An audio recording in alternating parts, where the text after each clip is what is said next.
Is it really? All right.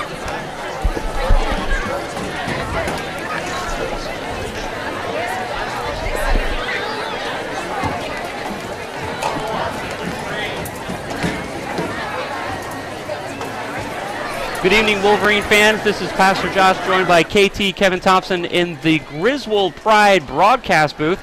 We are gearing up. We're only 14 minutes away from our home game kickoff Wolverine opener this year. The big matchup, honestly, of the season is tonight. It's our very own dearly beloved Griswold Wolverines taking on the Class M champions, the Killingly Redmen. Kevin, bring us up to speed a little bit with where we find the Wolverines from this time last year, and just what can we expect tonight with the Green Machine up against the Redmen from Killingly. So Griswold started off last week against Bacon Academy at Bacon Academy. Interesting thing, Josh, is the first half kind of looked a lot like the game last year, 8-7. Griswold pulled that one out. It was 7-6 at halftime. We were both looking at each other like, oh no, here we go again. And that was actually Bacon leading. As Bacon was up by 1 point at halftime. And then Griswold came out and scored 30 unanswered points in the second half to win 36-7. CJ Matson scored each and every touchdown for the Wolverines. He had a game and a half. We estimate that he had more than 100 yards both in pass receiving and on the ground. So that was impressive. He had a great game last week. Now, when you're coming in to this game against the reigning, defending, undefeated Class M state champions. That they are. Killingly Redmen. Yes, folks, I'm from Killingly. So it's a tough road to hoe. And last week we were at the Killingly game. We had the opportunity on Friday night to go because Griswold's game was on Saturday. Yep. So we were able to scout a little bit. And they just came out and destroyed Plainfield. It was 49-6. Plainfield scored a late touchdown when the second stringers were in there for Killingly. Now, last year, Spencer Lockwood, the actual Connecticut Gatorade Player of the Year for the state, who's playing his college ball at Trinity in Hartford, he was the one-man band last year. That's right. This year, it looks like they got a three-headed monster in the backfield. They do. It's Jackson Lopes, who's 5'11", 140, and yes, he flies. I mean, that 140 pounds gets down the field pretty quickly. Then you've got Canoyer, who's 5'6", about 160, kind of a small package, but with explosiveness. And then you have Anziah Harriet, 6'3", 240, defensive end, start on their defense. All of a sudden, he shows up in their backfield last week, and he goes long for 2 touchdowns. Outran the cornerbacks from Plainfield. They couldn't close in on him at all. And he can catch, too. And he's, so they have a three-headed monster this year at running back. They completely dominated Plainfield last week. And we were watching Plainfield because obviously, that's the Thanksgiving Day game, the big game at the end of the season for the Wolverines. And they struggled on offense and defense. You don't know if it's just a young team and they'll get better as the season goes on, but they really only had one guy on offense that we saw in Doobie that was doing anything, and then one guy on defense that we noticed, he was constantly having to correct guys on defense in the wrong position. Peasley, their middle linebacker. Plainfield definitely had some first-game willies last week. Let's talk about the offensive line here and the offensive attack that we can look for Griswold this year. We also have 3 in the backfield this year. We've got Fontaine, number 30, Matson, number 4, who, of course, was the big scorer last week, and we've also got Sims, number 34. The Griswold team has taken the field. The cheerleaders are coming out and about ready to have an awesome demonstration for us. I'm going to get information for you guys who are listening real quick on where you can find us on YouTube while we go into our first break. Kevin, can you tell us real briefly here who is making tonight possible for us here in the Griswold Pride Wolverine booth? All right, so this game is being brought to you by Dean's Corner Diner. Now, if you go to Dean's, you got to order the little man's breakfast. That's my favorite. Little French toast or pancakes, some eggs, some bacon. Dean's has been sponsoring Griswold Sports since we've been on the air. It's always a great time for breakfast or lunch there. They have great sandwiches for lunch as well. So Dean's Corner Diner, stop in for breakfast and lunch anytime. Thanks, Kev. We're going to go to break. We'll be right back with continuing live coverage of tonight's home game opener, the Griswold Wolverines versus the State M Class Champs, the Killingly Redmen. Don't go anywhere. We'll be right back in just a minute. Sass, did you get the wrestling reference? People find us on the reigning, YouTube. defending.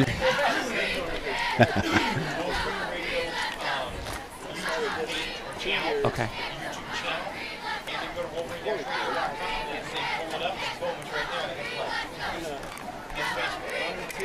So find Wolverine Radio either online, Facebook, or YouTube, and you will find the stream.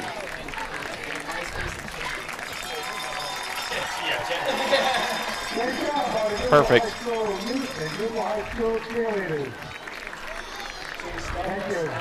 So you go into East.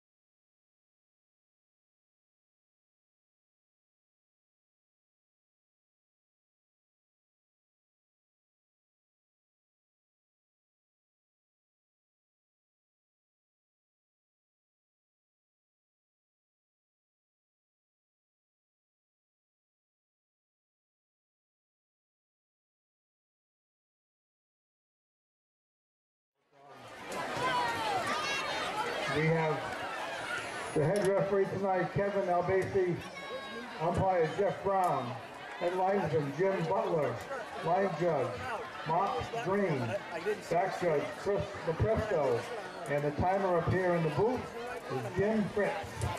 Those are your officials for tonight's game. Thank you. 5.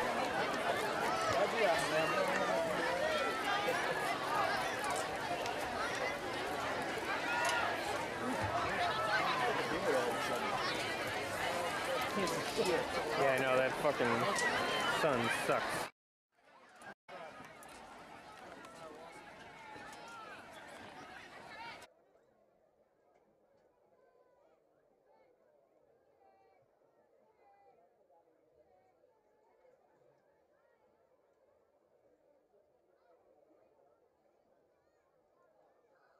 Far side of the field in white uniforms with maroon numbering. Wolverines, black bottoms, green tops, and white numbering. Beautiful night for football. Game time temperature is in the low to mid 70s. Cool and dry, a pleasant breeze as the sun is setting to the west over the Lisbon Landing. Lou D'Amico is calling the game here live in the broadcast area in the stadium here at Griswold Wolverine High School. The captains are shaking. Kevin, did you see who took the toss? I did not. I tell you, the sun is really killing us right now, Josh. It is a little bright. It's right in our eyes where we're standing. So something that we noticed last week with the captains is they are the heart and soul of our offensive line and our defensive effort. Boy, did they do a great job last week against Bacon Academy. They did, and 3 of the 4 captains this year are linemen. So you have Steven Sims, Corey Carr, and Johnny Falco as 3 of the 4 captains, and then Patrick Strain's the other one who went out for the coin toss. And folks, we're removing our hats and putting our hands over our hearts. We're ready for a moment of silence and the performance of the national anthem.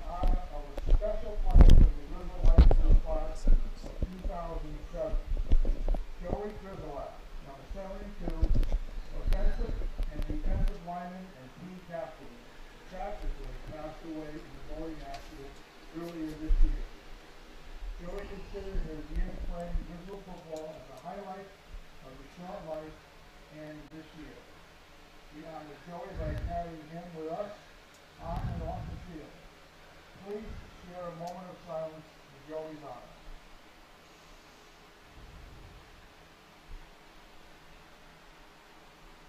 Thank you. And folks, that was a moment of silence for a Griswold Wolverine, a young man who lost his life tragically earlier this year.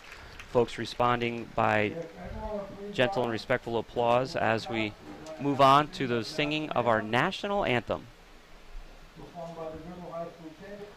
Griswold High School Chamber Choir will be leading us tonight in the national anthem. All the gentlemen are facing to radio right, flags down at the western end of the field.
Welcome back, ladies and gentlemen. That performance of the Star-Spangled Banner by the Griswold Wolverine Chamber Choir. The sun is beginning to set below the trees. Shade is now covering the field. Beautiful night for football. We've got just a couple of minutes before the kickoff tonight. Still trying to figure out who's going to receive the ball. We missed that because of the sun, which has now thankfully gone away. We'll let you know as soon as we have an update on who will be kicking off and who is receiving tonight. Thank you so much for joining us. If you don't know already, please take a moment and find Wolverine Radio online. Either enter Wolverine Radio into your search engine browser, find Wolverine Radio on Facebook, or find Wolverine Radio on YouTube, and you will find that we are broadcasting the game live tonight, and we have the ability to do some marking on the screen. And so not only can you hear the coverage tonight from KT and myself, we've been following the team now for 4 years, with our insights into the game as well as our sponsors who make tonight possible, but you'll actually be able to see the game as well. So find Wolverine Radio as the Wolverines are back to receive. Number 8, the quarterback from Killingly, is getting prepared to kick the ball off to the Wolverines. Let's see. We've got number 5 back for the Wolverines, waiting to catch.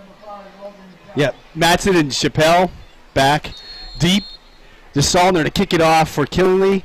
And I'll tell you, Josh, he's the quarterback, but he might be a better kicker than he is a quarterback. He's got a great boot. Great leg. He was kicking him to the 5-10 yard line last week against Plainfield. Now, the Wolverines don't normally kick the ball off traditionally like we just see right here. Nice high kick fielded by number 5.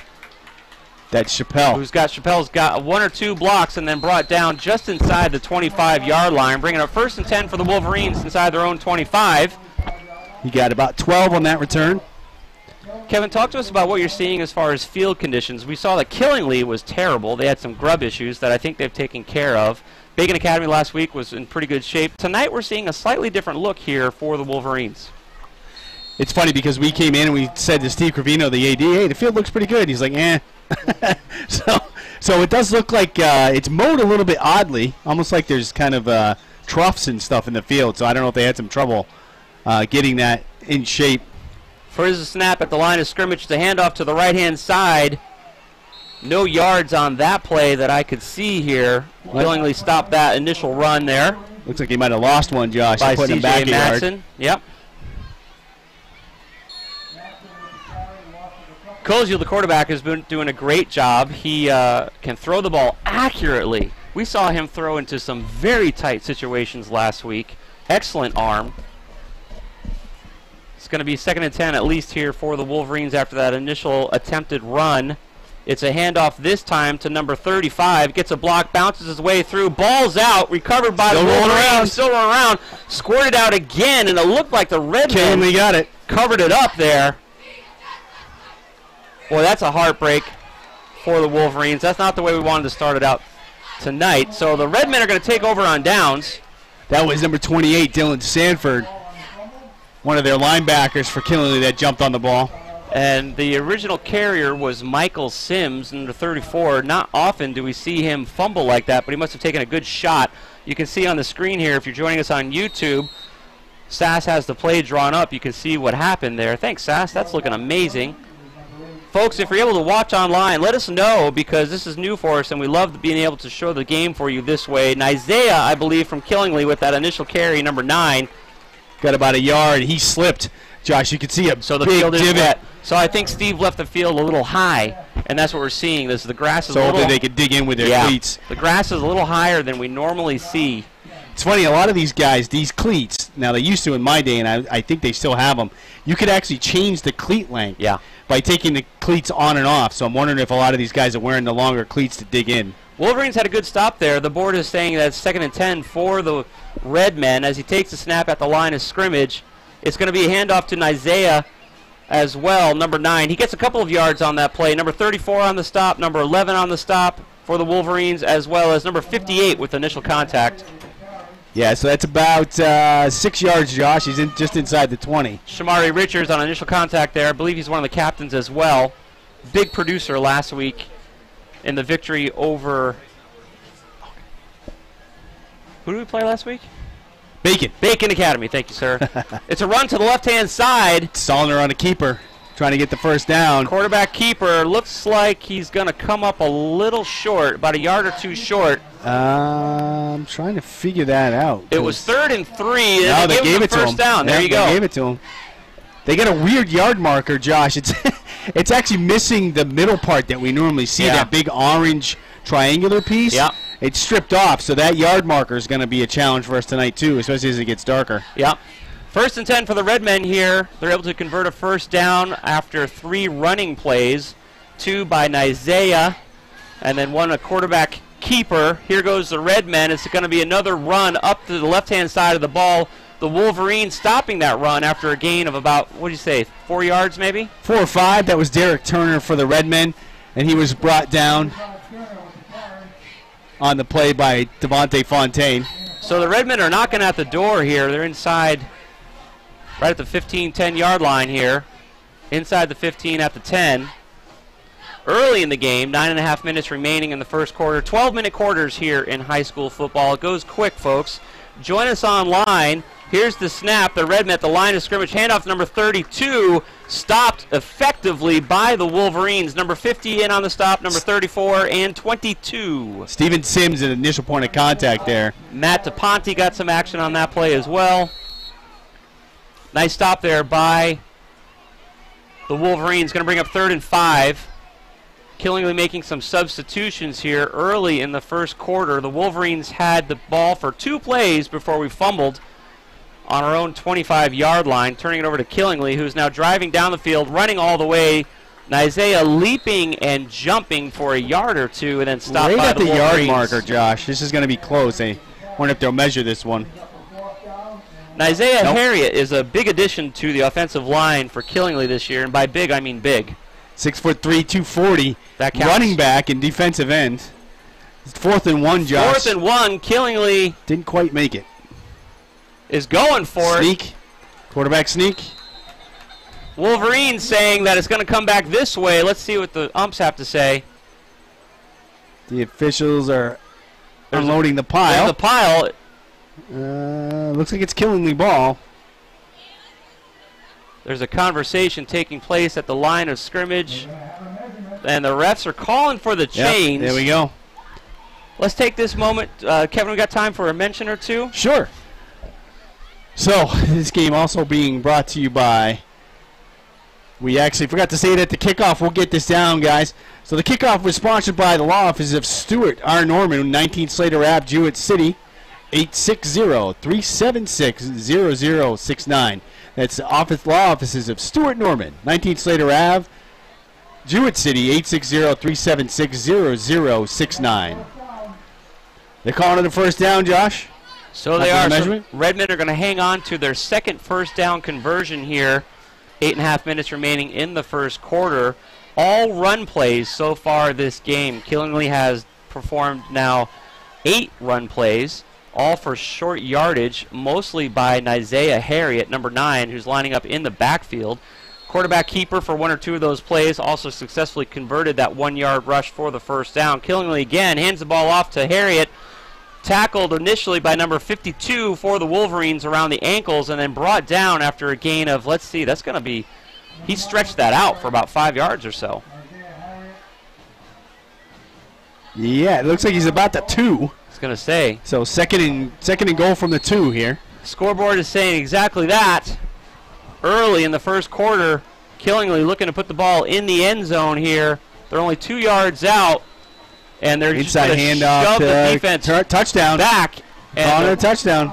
Touchdown for the Redmen, 6-0 early in the game after a Wolverine fumble and turnover on our second play.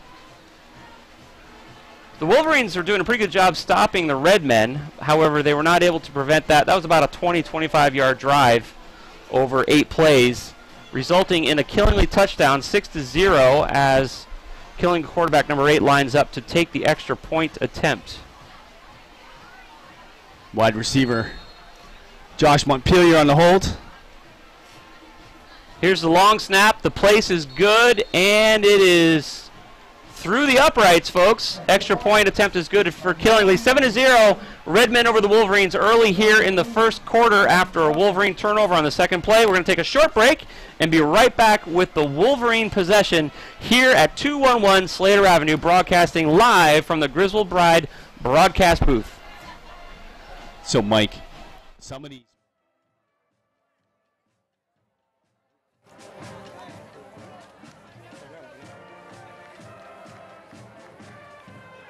At this time, I'd like to make a quick announcement. If you haven't noticed up here by the press box, Mr. Churchill is being taken to the press box. If anyone would like to purchase a strip of cake, down by the bottom of the stairs, you can buy the $2 coupon. And when you come up and you get your strip, and you can take Mr. Churchill right to the box. Everything but his mouth.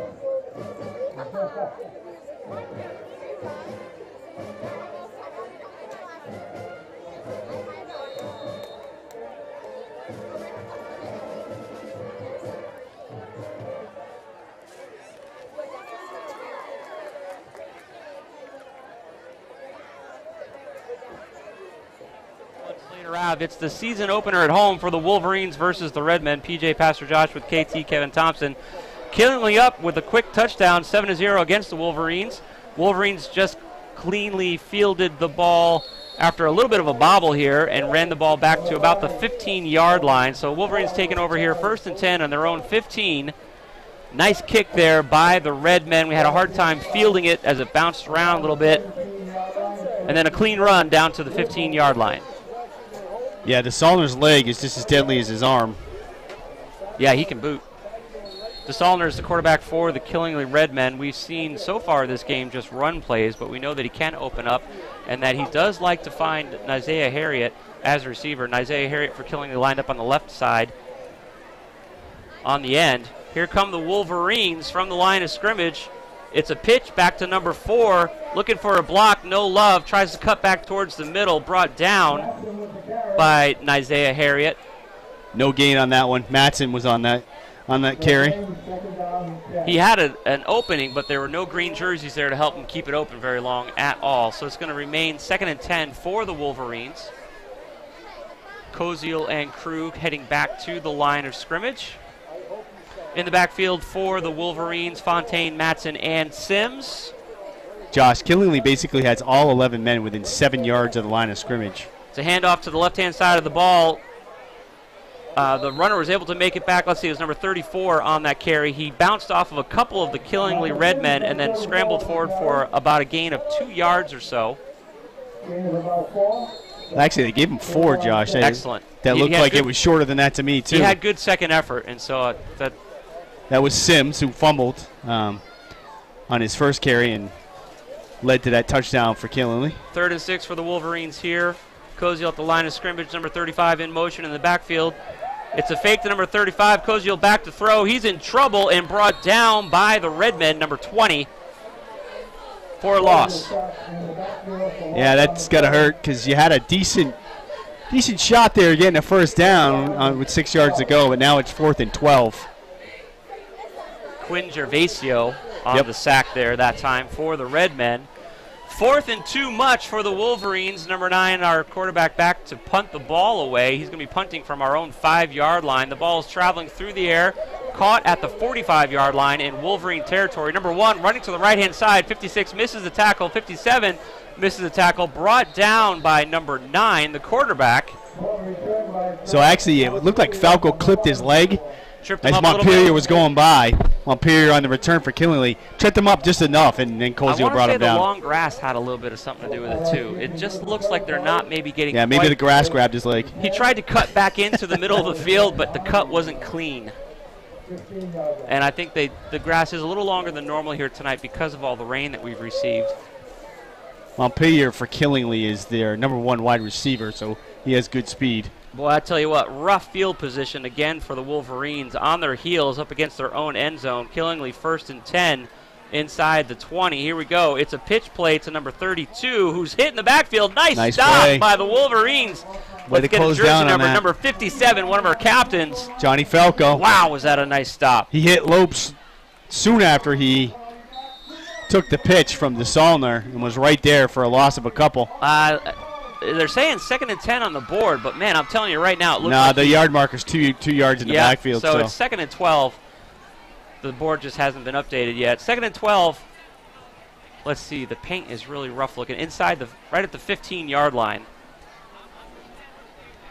7-0 is the score right now, as Killingley scored off of a Wolverine turnover on the second play of the game. A whistle on the field. Not sure what that is about. Yeah, we'll find out soon enough. It's a penalty. They're going to walk it back for Killingley. Legal substitution.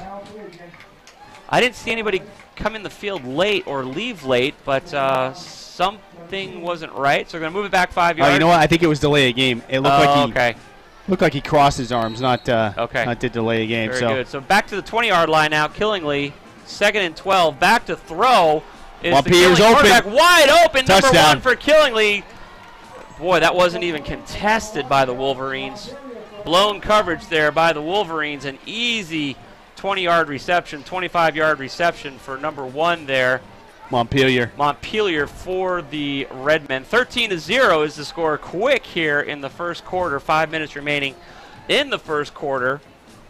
That was Koziel on that coverage, and he looked like he thought he was going to have help over the top from the safety, but the safety, Chappelle, had moved up into the slot. Yeah, that was a miscommunication there on behalf of the Wolverines. Here's the extra point attempt with room to spare. The extra point is good. 14-0.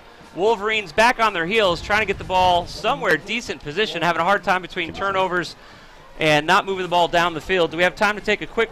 Here we go. We're going to go to a quick break. We'll be right back with continuing action here from the Griswold Pride broadcast booth.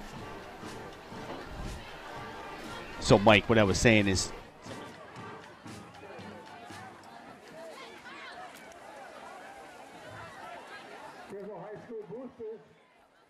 running the concession stand as usual for all the football games. They have a lot of good refreshments, and they'll be open throughout the game. Please support the Booster Club. Sorry, I was looking over here. I got it.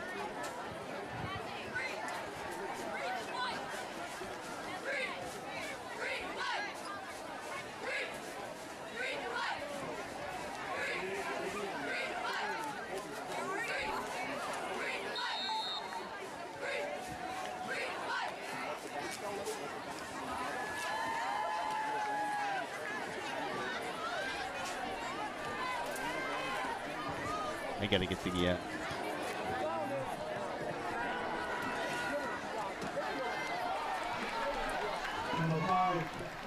Chappelle again.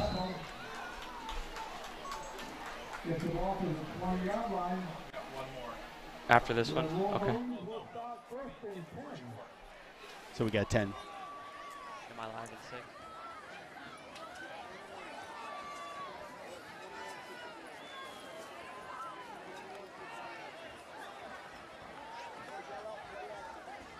Broadcasting live on behalf of Wolverine Radio here. It's this home game season opener between the Griswold Wolverines and the State M class champs, Killingley Redmen. Redmen take an early lead, 14-0, 5 minutes remaining in the first quarter. Wolverines have the ball for the third time tonight. Here's the snap from the shotgun. Koziel handoff, number 4 play, whistle dead. Motion on Griswold. Not like. Motion on Griswold would be my guess. It was a handoff to C.J. Matson to the right-hand side. We saw a lot out of him last week as he scored all the points. Illegal motion on Griswold, so that'll march it back 5 yards. So we were at the 25-yard line. That's going to march us back to the 20. Wolverines struggling tonight with field position, just not able to get past the 20 or 25-yard line. Going to bring up 2nd and 15 here, or 1st and 15 rather, for the Wolverines. 14-0, Redmen on top. The first score came after a 20-yard run after 7 plays into the end zone after a Wolverine turnover on the second play, and then a pass for the second touchdown for the Redmen, a 25-yard completion to number 1. 14-0, handoff to the left-hand side of the ball rather this time. C.J. Matson has the ball, looking for some blocking, brings it out to the outside. Kevin, I think he got back to the line of scrimmage. Maybe got a yard. They're going in shotgun formation here on this drive, Josh. Yep. Try to spread it out a little bit. Yep. Because Killingly, like I said, in the first 2 drives for Griswold, they had all 11 guys within 5 to 7 yards of the line of scrimmage. They don't think that Griswold can throw it. One thing we saw last week is the captains lined up on the offensive line, and they were able to give Koziel the time that he needed to make some plays happen. And, of course, Koziel is willing to scramble if need be. Very accurate thrower. When he throws the ball goes where he wants it. And so we know he's able to complete plays. This week he, of course, does not have as much time as he did last week versus Bacon Academy. From the shotgun again, looking to hit his a short screen pass. It was intercepted by the Redmen, but a flag down on the play. I don't think that's going to go the Redmen way. I think it's going to be roughing the passer on number 34 for the Redmen. Koziel looked to his right, threw to his right, and his receiver did not run the route the way Koziel was hoping he would. It ended up being definitely picked off by the Redmen, but it looks like it's going to stay Griswold ball, and they're actually going to move down the field in the positive direction due to a penalty here, roughing the passer on that play. Hey, we'll take the first down any way we can get it at this point. Absolutely. Yeah, that was Jonathan Cresswell from Killingly that got flagged for that. So the ball is now spotted on the Griswold 32-yard line. Best field position of the night so far for the Wolverines. Hey, folks, if you haven't heard already, find Wolverine Radio online by hook or by crook. Put it in your browser, put it in Facebook, put it in YouTube. You can watch the game live tonight as we are videoing this game. Hey, what's going on? And so you can not only hear our color commentary and stats and figures after watching the team now for 4 years, but you can see the action for yourself. Back to this, it was a shotgun snap with some blocking in the middle. Wolverines fighting their way for a gain of about 2, maybe 3 yards. C.J. Matson on the carry there. Lead blocker that time was Sam Durancy. Oh, I'm sorry. Andrew Clement, sorry about that. Andrew Clements was the lead block that time for C.J. Matson. Gain of a few yards. 2nd and 8 here, Josh. See if they put it in the air. The lights are on here, and the temperature is dropping.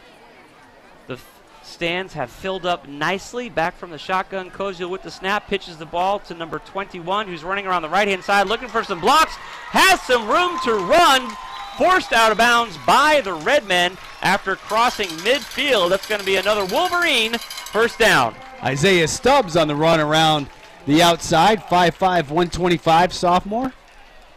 Did I read that right? Oh, geez, I thought I read that 2 is wrong, and that's right. I'll tell you what, 5'5", Kevin, 125. He was quick. Just like you said a few plays ago, they're taking the snap from the shotgun, trying to spread out the defense, and that time it worked well for them as they were able to turn the corner on the right-hand side and pick up a nice gain there. Bring the ball inside Killingly territory for the first time tonight from the Killingly 43-yard line. Koziel and crew coming to the line of scrimmage. A whistle on the field. Looks like somebody's taking a timeout. Killingly. Killingly calls a timeout. We're going to go to a quick commercial break. 14-0. Killingly had 3 minutes remaining in the first quarter. Don't go anywhere. Continuing live coverage of tonight's competition between the Wolverines and the Redmen in just a few minutes.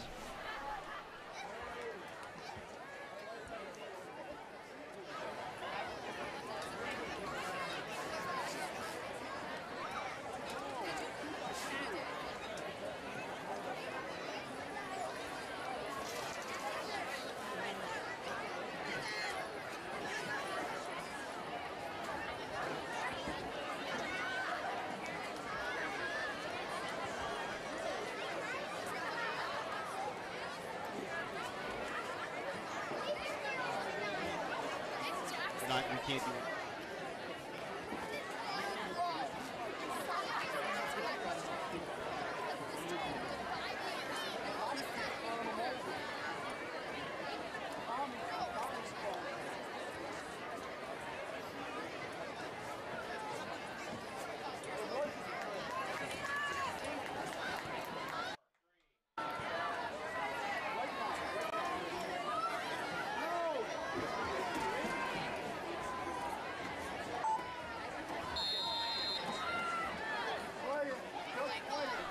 Redmen, 14-0. The Redmen take an early lead as the Wolverines are putting an offensive drive back together.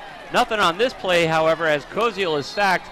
He manages to get his way almost back to the line of scrimmage as he was overwhelmed that time by the Redmen.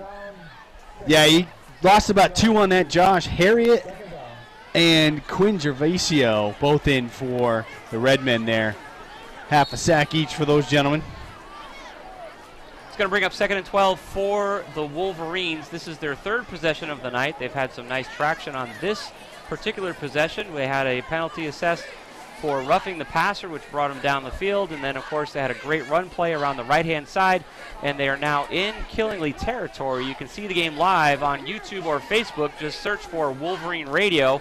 From the shotgun, Koziel takes the snap, bobbles the snap. He's in trouble, picks up the ball, and the play is whistled dead. The Wolverines were able to protect him as the Redmen were quick to come in and look to make a hit on that play. It was whistled dead, Josh, because he put his knee down when he went to grab the ball on the ground. Good thing, too. As soon as you do that, you're down in high school and college. That's fine. You don't need to be touched. Because he was going to be touched. He was going to be touched. There was some in a way he would not have There was enjoyed. some touching imminent in his life that he was preserved from by the refs in that situation. Less than 2 minutes remaining, a minute and a half remaining in the first quarter, 14-0. Redmen on top by 2 touchdowns, 1 by runs, 1 by air. As Koziel back it's third from and the a mile. shotgun, looking for a long 3rd down, scrambling to his left. Oh, he had number 21 wide open, but could not hang on to the ball as he's heard number 24 from Killingley coming in to ruin his day. Who did? Devin Chykow went right through his hands there. Even with a screen pass like that, I don't think you're going to get enough there for the first down, but you could have maybe chewed up about half of what they needed. Now it's going to be 4th and a mile. Cameron Crowe broke up that play for the Redmen as, like you said, KT, they're going to punt. We're going to punt. So we're going to give the ball back to Killingley with a minute and a half remaining in the first quarter, 14-0. 2 quick touchdowns by the Redmen. The first one running in, the second one throwing. No one deep for the Redmen. That is interesting. I wonder if they're anticipating a trick play of some sort or what their plan is, but it's a clean punt by the Wolverines, and the Redmen are just going to let it bounce. It's stopping at the 10-yard line deep in Killingley territory. Nobody tried to field that ball at all by the Redmen. We're going to take a quick break and let you hear about some of our sponsors making tonight's coverage possible. You're listening to Wolverine Griswold Football on Wolverine Radio. So when you come back.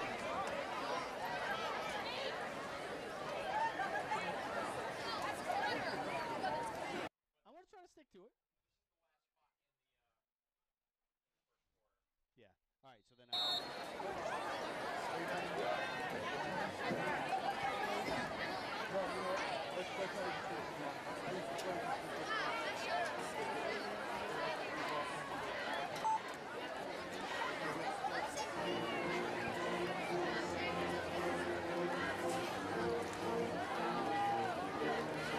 Gained some traction on the ground. Wolverines scrambling, number 58, the initial hit, one of the captains for the Wolverines, gain of about 3 yards there for the Redmen. Deep in their own territory after a punt by the Wolverines, not able to convert a first down. Kevin, talk to us about some of the people making tonight possible. Goodwin Family Dentistry, a modern dentistry with old-fashioned values. 25 East Main Street, Jewett City, 860-376-4483. I know I had a couple teeth serviced there when I was a boy. Here we go as a handoff to the left-hand side of the ball. The play is still alive, scrambling forward for another gain of about 3 yards or so is number 39, I believe, for Killingley. 35, Derek Turner. Yep. Also a good wrestler at Killingley High. Yes, it'll be third and about 2. That's what it looks like. Yeah, the board's actually saying with 30 seconds remaining in the first quarter, 14-0, 3rd and 1 for Killingley. Can't say enough about number 56, 57, and 58, the heart and soul of the defense here, as well as the offensive line for the Wolverines. They got their work cut out for them tonight. Looks like Killingley's got 2 in the backfield, set to run. The play was bobbled. The quarterback never really had a good grip on it, just grabbing the football and diving forward. I don't know if they're going to give him a yard or not on that. As 10 seconds tick off the clock, the band begins to play. The referee spots the ball. Yeah, DeSaulner lost the ball there and just fell on it. So he's short of a first down. So here we go, folks. We're going to turn the field around between the first and second quarter as the cheerleaders take center stage for this quick break. Kevin, do you have a moment to talk to us about We're going to go to a quick break. We'll be right back with continuing live coverage of Griswold High School football. 14-0 so far here on Wolverine Radio. Okay.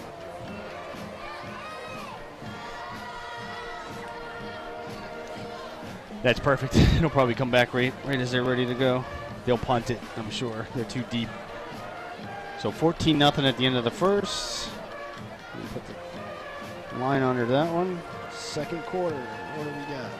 I'm going to keep track of all the scoring plays this year just so we can remember. Any other scores tonight? Who's Plainfield playing today? You have a good update from Merch?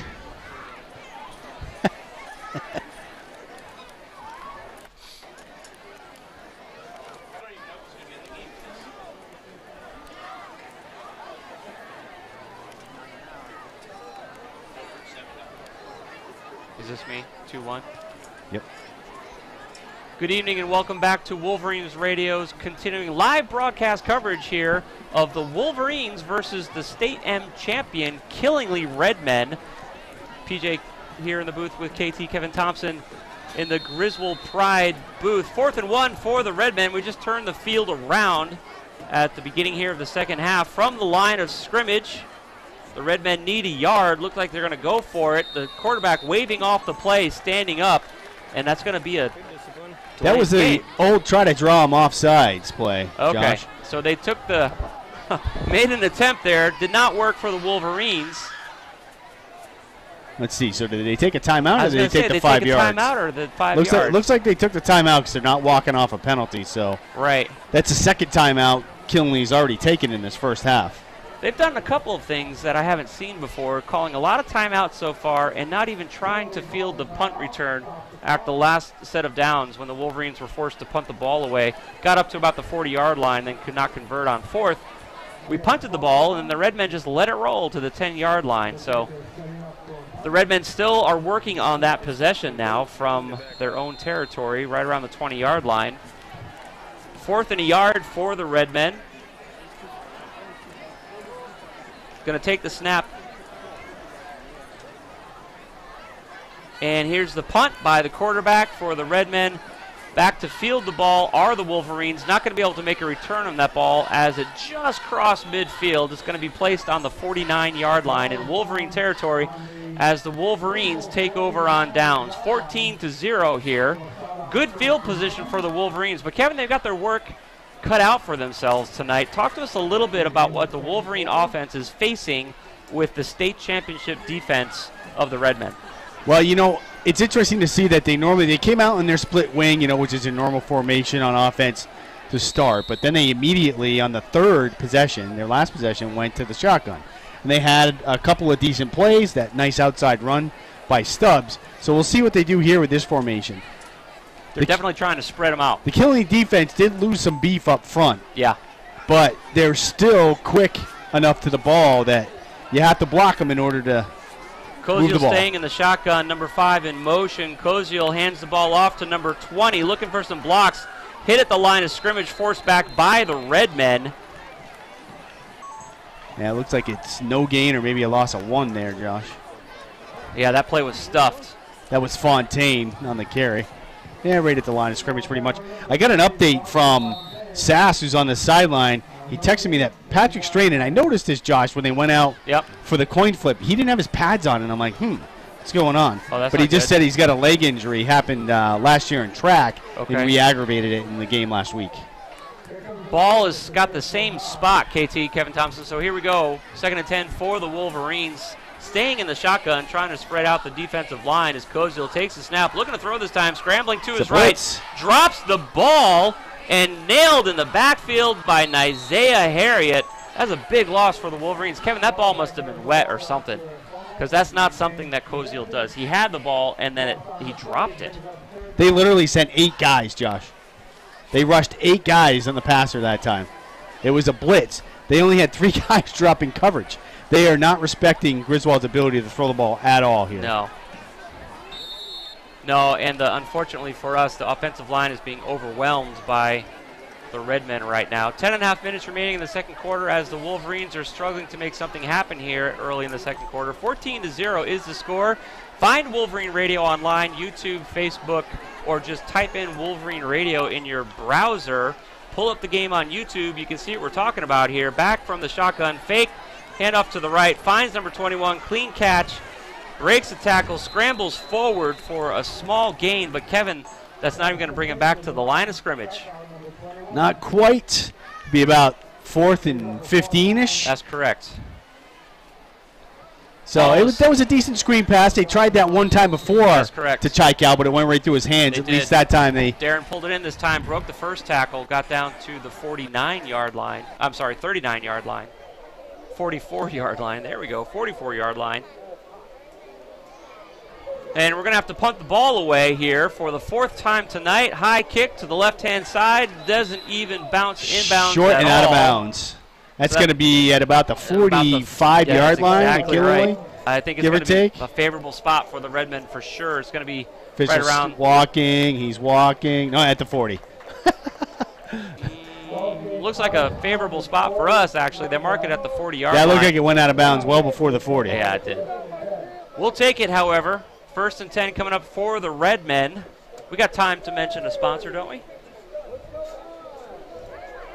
Did I catch you off guard there? No, sorry. I was writing a note. My apologies. Sorry about that. Here's the snap at the line of scrimmage. Back to throw are the Redmen. Big throw left-hand side, looking to pick up 20 yards. Montpelier with the reception.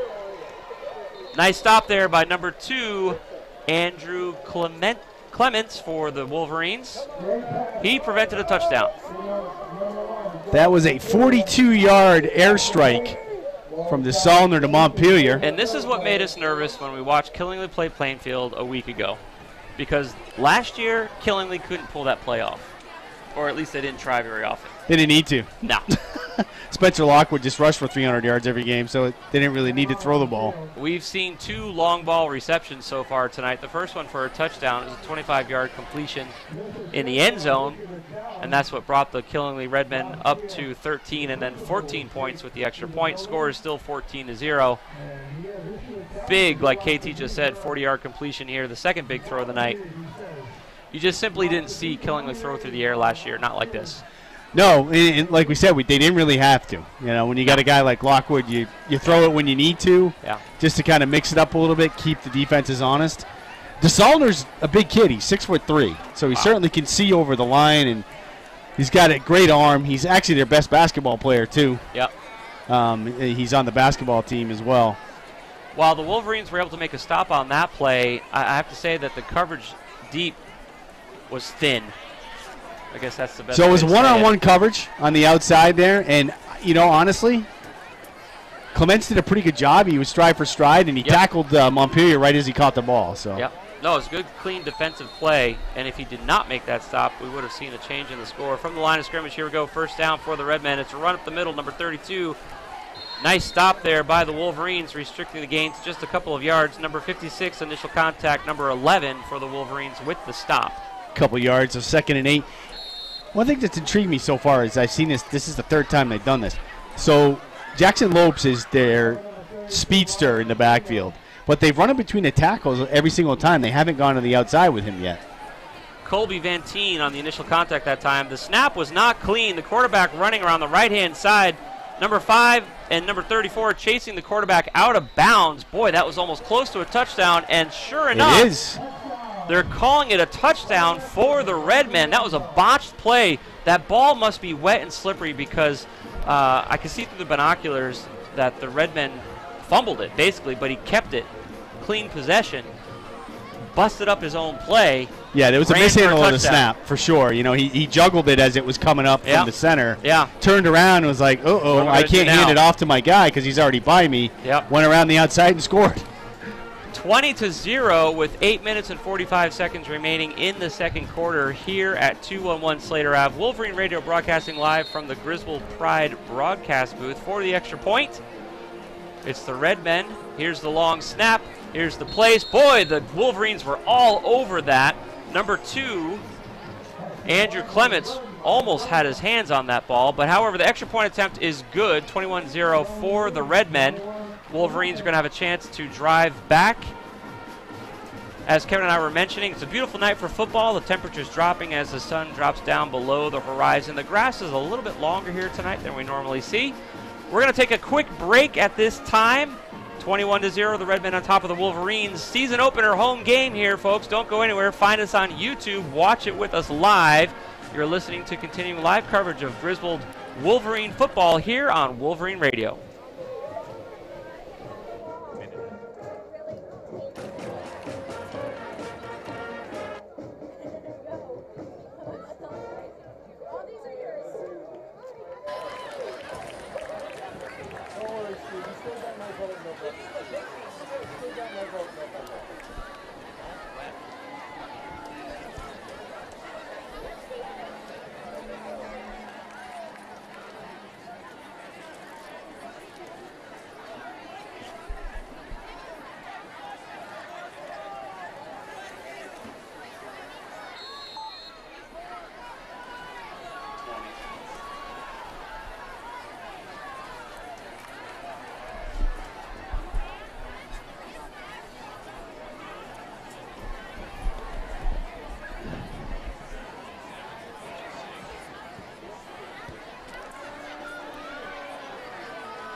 Good evening, folks. Welcome back to the continuing live coverage of the Wolverines versus the Redmen here at home tonight under the lights.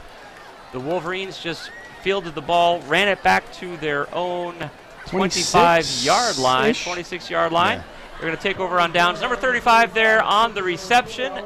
Thibodeau, my man, Chris Thibodeau on the reception there, stopped by the Redmen. 21-0 is the score so far. The Wolverines have had some good offensive efforts, most notably a 20-yard run around the right-hand side in the first quarter. However, the Redmen are putting a lot of pressure on Koziel and crew tonight. Koziel taking the snaps from the shotgun, trying to spread out the defense. 3 lined up right now on the line for the Redmen as Koziel makes the call, takes the snap, back to throw, looking right, throws right, and Chappelle dropped the ball. Yep, dropped it. He had it right in his hands. He dropped it. Don't know how much of a gain it would have been because the defender was right there, but the ball's wet. That's become pretty apparent. I'm spotting the game through binoculars most every play. I've seen both quarterbacks slip with the ball. I've seen the ball slip out from the snap, and we've seen 2 botched clean receptions, and I think it's because the ball's wet. Koziel is a very accurate arm. The ball was easily fieldable, but I think the ball is just hard to grab tonight. Koziel back to throw. Play whistle dead. Somebody didn't like something. I didn't see anything. The Wolverines are clapping as if it's going to go their way. Offsides on Killingley. Sure enough. So we'll take a few yards for the Wolverines. Going to bring the ball up to right around our 30-yard line. 2nd and 5 it'll bring up. 21-0, the Redmen on top, 3 touchdowns. The most recent touchdown was a botched snap that the quarterback for the Redmen was able to hold on to and then run 16 yards into the end zone on the right-hand side. Extra point attempt was good. Koziel takes a snap, looks to his left, throws left, completed pass to number 21, forced out of bounds while still chugging down the field. Chaikow in the reception. Looks like it's a little short, about a half a yard, Josh. Boy, it's going to be close, Kevin. Let's see where they spot it. It's going to be within a yard, about half a yard. Yeah. 3rd and 1. Nice little bingo there for the Wolverines. Hopefully they're sorting out the fact that the ball's a little wet tonight because of the longer grass and the rain. No, they're saying it's a first down now. That was weird. Well, that is strange. They literally, both teams lined up like they were going to go on 3rd and 1. And I was getting ready for a delay of game call against the Wolverines there when I saw the refs jump, but here we go. We're back in action. 1st and 10 for the Wolverines. Back to throw again is Koziel looking to connect with number 21. Wide open, catches the ball. Nice catch by Dylan Chaikow, brought down inside Redmond territory, inside the 30-yard line, right around the 25-yard line. Kevin, that was amazing. That was a nice passing catch. Lopes, Chaikow got behind him, and he did have coverage over the top, but the safety didn't get over quick enough. Here's what's that going to do for us, folks. That's why it's such a big deal. It's not just about the yards. It's about time for Koziel. By keeping the defense honest, he's going to have a little bit more time to make plays like that. Back to throw again is Koziel. Same play. Clean catch. Touchdown for the Wolverines. Kevin, let me tell you right now, nobody scores on the Class M state champions like that. We have not seen that play right there. Plainfield didn't do it at all. The Wolverines just did it tonight. 6 zip. Oh my goodness. Getting a little carried away. 6-21. 6-21. The Wolverines put some points on the board. Beautiful reception. 2 back-to-back simultaneous plays here. Well, we were saying Killeen was daring them to throw it. They were. They were putting almost everyone in the box, and they two beautiful passes. It's a nice little pitch and catch. They're going for 2 here, Josh. Going for 2 points. It's Koziel back to throw. Clean catch by number 4. Running into the end zone. We'll take 2 more points. Matson bringing it in this evening for 2 points. 8-21 as the Wolverines make a little noise out here. See, here's the thing about Koziel. We say it all the time because it's true. Where he throws the ball, that's where the ball goes, which it's exceptional, really, for a high school quarterback. And that time, the route was run perfect, and so they worked the route, kept it running, put some points on the board. 8-21. We're going to take a quick break. We'll be back with continuing coverage of the Wolverines here against the Killingly Redmen. You're listening to Wolverine Football here on Griswold Wolverine Radio. It's another minute.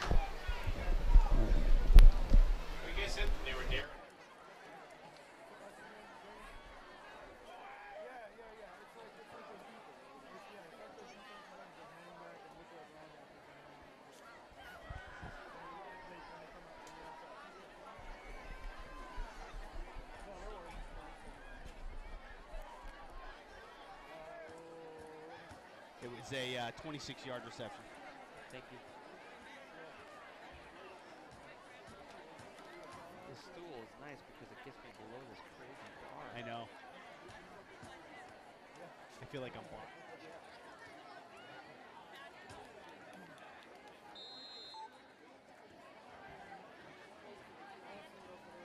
Correct, yep.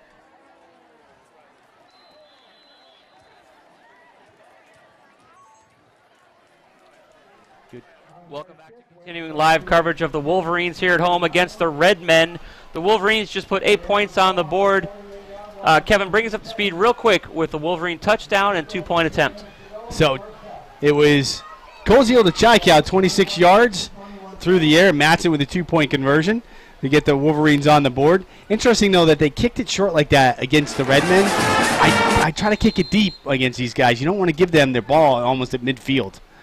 You're right. We kick the ball short like we like to do. The ball is currently spotted right around the 47-yard line. Handoff to the left-hand side of the ball as the Redmen try to move the pack forward. They do a couple of yards before being brought down by the Wolverine defense. Looks like number 58 was the initial contact and ended that play. Shamari Richards on the tackle. Again, that was Lopes, their speedster that they're running through the tackles, between the tackles. Yep. That intrigues me. I don't know why Killenly's doing that. Picked up about 2 yards there, saying 3 yards on the board. 2nd and 7 for the Redmen as they take the snap at the line of scrimmage. Looking to throw to his right-hand side under pressure. Finds his receiver, who's immediately tackled. Number 5 on the play for the Wolverines. That's there. Chappelle. Nice tackle on Montpelier. Actually brought him back about a yard. What a great defensive play there by the Wolverines. Actually back to the original line of scrimmage, Josh. So Kevin, 3rd we and didn't 10. see anything like this when the Redmen played the Panthers a week or so ago. Plainfield just did not have – they were trying to coordinate their defense, but it just wasn't happening. The Redmen were just marching the ball down the field. In fact, after halftime, it was their second string came in and finished the game for the Redmen a week ago against Plainfield. Back to throw is DeSalder, and under pressure, almost sacked. Intercepted. And intercepted by the Wolverines. Number 20 for the Redmen, the intended receiver, picked off by number 30 for the Wolverines. Fontaine on the interception. Kevin. Good field position, 47, their own 47. What a great defensive effort. Terrible field position. We should have kicked the ball deep, but we didn't. It was like a 10-yard squib kick that was cleanly fielded by the Redmen. The play started out on the 48-yard line. We drove them back for a loss, picked the ball off, and now we're going to take over on downs on our own 46, 47-yard line. That was a defensive stop that we just have, the Redmen just don't normally see. Great field position here, Josh. See if they can get another. From the shotgun, looking to throw. It's a screen pass, almost picked off, heavily contested, fighting it. Loss of downs on that play. That was almost taken out of the air. C.J. Matson was the intended receiver, and he caught the ball. It was just a little quick screen pass to the left, a little lateral. That was Matt Phelan on Killingly's side. He almost picked six that one. Well, I tell you what. Yeah. Again, if it wasn't for the accuracy of Koziel, that would have been a different story, but the ball went right where he wanted it to go. Back to throw again, clapping for the ball, holding on to it, seeing a gap up the middle, running up the middle, getting a few blocks, breaks a tackle before being forced out of bounds is Koziel, bringing the ball up to the 50-yard line. I think he's out right at about the original line of scrimmage, Josh. See where they spot this. Yeah, that's interesting. Let's see. Just about a yard pass, so 3rd and 9. Yep. Okay. It's going to bring up 3rd and long for the Wolverines. Nice scrambling heads-up play there by Koziel from the shotgun. Here's the clap for the snap. Throws the ball, finds his receiver, number 21. Ball knocked out, incomplete pass. Griswold is going to have to punt the ball again for the 4th time tonight. Let's see if they do that, Josh. They're at about midfield. See if they see what they do here. Intended receiver. That was not his. That was a nice play by Lopes. He knocked it right out of his hand. That wasn't a wet ball problem like we seen earlier tonight. No, they are punting. Okay. And they are sending Montpelier back this time, Killingly. So they're going to actually field the ball this time. Earlier tonight, when Griswold punted, the Redmen just let the ball roll to their own 10-yard line. Nice, beautiful punt by the Redmen, and by the Wolverines, and they're not going to field it. It went over his head. It did. He was at the 20. It was way over his head, so he let it go. That was a nice punt by Koziel. Good effort there by the Wolverines on defense, not able to capitalize and make any points on offense. The Redmen are going to have the ball again deep in their own territory, 21-8. Continuing broadcast coverage here at 211 Griswold Pride broadcast booth. Happy to be back with you for this season of Griswold High School football, brought to you by Wolverine Radio. Hey, Google Wolverine Radio on YouTube or Facebook. Click the link. You can watch the game tonight online as we continue to provide coverage here, play-by-play, as the Redmen take over on downs. It's a run up the middle by number 32. The play is stuffed by the Wolverines. Flag on the field. Yellow hanky. It's probably a holding, would be my guess. It was thrown by the referee. If I had to guess, it's a holding or a face mask, something of that nature. Number 30 for the Wolverines was the initial point of contact on that play. Fontaine. No, false start. False start on Killingly. Normally that's blown dead before the snap, but I guess the ball was snapped first. Tell you what, the Wolverines stuffed that play, and this call is going to bring the ball back deeper into Redmond territory. Let's see where that spot is going to be, because the ball started out, I believe, on the 11-yard line. It was on the 12. Where is it back to now? It looks like it's the 8, 5 and change, 7 and change. 7, so it's 7. It's 7. It's the 7. 12 minus 7 is 12 minus 5 is 7. There you have it. There we go. I just couldn't tell by the way they were marking it off. It was 1st and 15 for the Redmen, taking the snap from the line of scrimmage. Here come the Wolverines. It's another run to the left-hand side of the ball. The attempt was by Isaiah Harriet, stopped short by the Wolverines. Let's see, jersey number 11 for the Wolverines with the big stop there.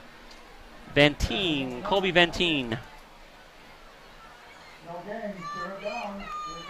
Isaiah's no joke to stop. He's like 7'5" and weighs 600 pounds. No, that was Andre the Giant. Oh, was it 6'3", 240? 240. He is a big kid.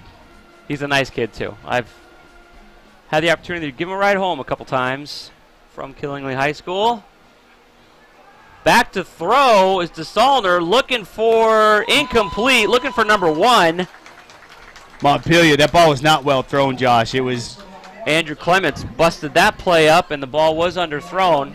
It was underthrown. I don't know if it got tipped at the line, but it looked like a wounded duck coming out, too. Yeah. So, looking for Montpelier, busted up by Clements. 3rd and 15. Wolverines are stymieing the Redmen here defensively tonight.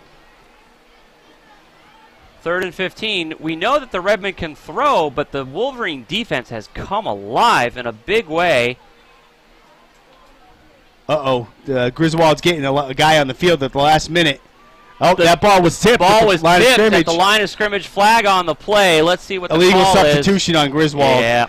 Fontaine ran off, and then they had Andrew Clements run on right as the ball was snapped. So I think it's going to be a legal substitution on Griswold here. Tell you what, though, another great play by the Wolverines breaking that play up. If it weren't for the penalty, Killingly would be punting right now from deep in their own territory. So the officials are counseling here. I'm wondering if the guy that threw the flag is making sure he's right about the rule. Yeah. Nope, they're picking up the flag. It wasn't an illegal substitution. And that's what I was wondering, Josh, because it wasn't too many players. Right. Because Fontaine got off before Clements ran on. So it's going to bring up 4th and 15 for the Killingly Redmen. They're going to have to punt the ball. Great defensive effort again by the Wolverines as they put pressure on DeSaulner, we got our hands on the ball and deflected the pass. The coaching staff here for the Wolverines is frantically gesturing. They're calling a timeout here. 3rd timeout by Killingly this half. We're going to take a quick break. Scores 8-21 with the Redmen on top of the Wolverines. Amazing defensive effort here. Back-to-back defensive efforts. Don't go anywhere. Continuing live coverage of Griswold High School football right here on Wolverine Radio.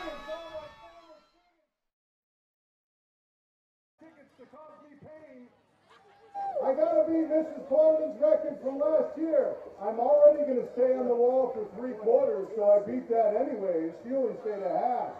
Let's get some money up here. Let's go. Here's your chance. Let's go, Griswold. Hey, Wolverines are on the comeback trail, baby. Let's go.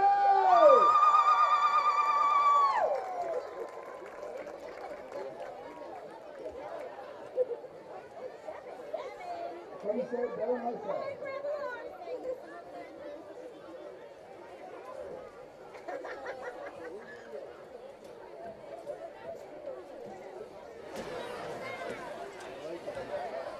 There we go.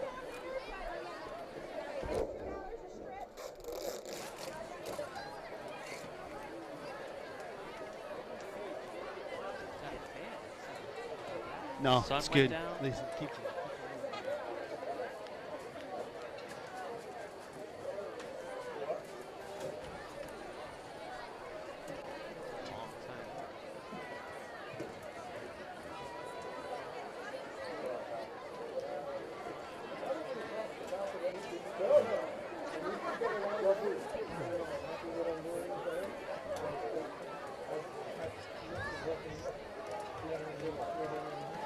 Welcome back, ladies and gentlemen, to continuing live coverage of the Wolverines at home, facing off against the reigning state champs, the Killingly Redmen. Redmen on top 21-8. The Wolverines, amazing back-to-back defensive stops of the last 2 offensive drives by the Redmen. Unable to capitalize on either of those drives, however, but the Wolverines are looking to receive the punt now as the Redmen are 4th and 15 deep in their own territory after a deflected pass by the Wolverine defense. The Redmen are coming back on the field after a timeout. 4 minutes and 48 seconds remaining in the second quarter.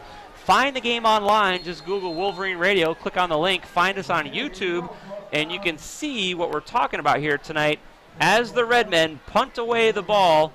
Wolverines back to field the ball. The ball bounces at the 35-yard line, rolling to the 39 before being downed by the Redmen. Wolverines going to take over on downs in Redmen territory. Best field position of the night for the Wolverines from the Redmen 39-yard line. 8 points on the board for the Wolverines. Kevin, what do we need to see on offense? Defense is coming alive. I think they need to do what they did in their scoring play, is just start throwing the ball deep. The screen passes really haven't worked. Killingly's defense is fast, so they're going to chop those guys down as soon as they catch the ball. So I think they got to try to throw it a little bit. Go down, see if Chaikow and Kozio can hook up again. I was to say, last week it was all about Madsen scoring all the points against Bacon Academy. Tonight is Chaikow doing a great job catching Kozio's deliveries here. Back to throw is the exact same play that we just talked about. Chaikow hauls it in, brings the ball down to within about 5 or 6 yards of the end zone. Kevin, that was a 35-yard gain. Let's see where they're spotting it. I think they're actually at the 9, Josh. It's so hard to read the field, guys. It's extremely difficult. The paint is the not grass really. is a little long and the paint is a little dim, and we're a little old.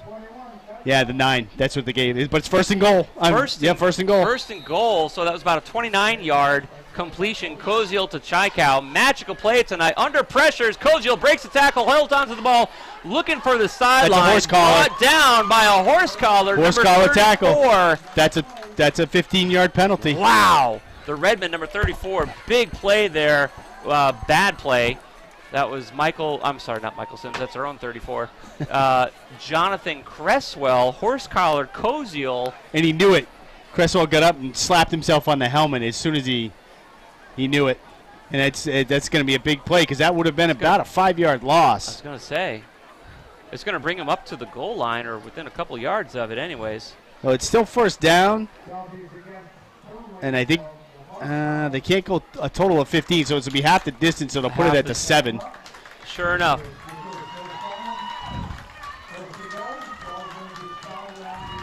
Referees just paced the ball down, dropped it at the 7. Wolverines going to the line of scrimmage. It's going to be first and goal for the Wolverines, knocking on the Redmen's door from the shotgun. Holding on to it is Koziel, looking for some blocking, gets some blocking. Scrambling down within a yard or two of the end zone. Not able to get in, but that was a nice effort there by Koziel. First time we've seen him do that intentionally tonight. Yep, they got about a yard to go here to punch it in. We saw Koziel have to run earlier tonight because he bobbled the snap because the ball was really wet. I'll tell you right now, though, the team seemed to have either the dew point changed or something because we're not seeing that anymore. Nice run there. See if they go with Sims or Matson up the middle here. 6-yard run, 6-yard keeper by Koziel at the 1-yard line. That's a false start. False start. Yep, false start. I saw a rear end move here we on go. the offensive line. So we're going to walk it back here a little bit for the Wolverines. Sure enough. Was that our first penalty of the night? They had another false start earlier. Okay. One other penalty. Really not many penalties Kinley's tonight had so far. 4. Yeah. They had a delay of game, offsides, horse and 2 collar, personal fouls. And 2 personal fouls, yeah. Roughing the passer That's and then right. a horse collar. That's right. So good effort here by the Wolverines with just very few penalties. This one hurts. Walks it right back to the 7-yard line where they started from after that big catch by Chaikow. Koziel again from the shotgun formation. Killenly coming across the line, putting a lot of pressure on him and sacking him. Number 56 for the Redmen, putting Koziel down on that play for a loss. 3 minutes remaining in the second quarter, 8-21 as the Wolverines are trying to double their points here. You're going in the wrong direction, that's for sure. I tell you what, they're down on the 11 now, 3rd and goal on the 11. And Koziel had no chance on that. No. Phelan was to him by the time he had the ball. Yeah. Yep.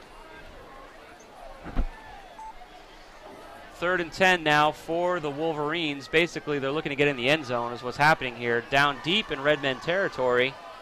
They got Thibodeau in the backfield on this one, Josh. Sure do.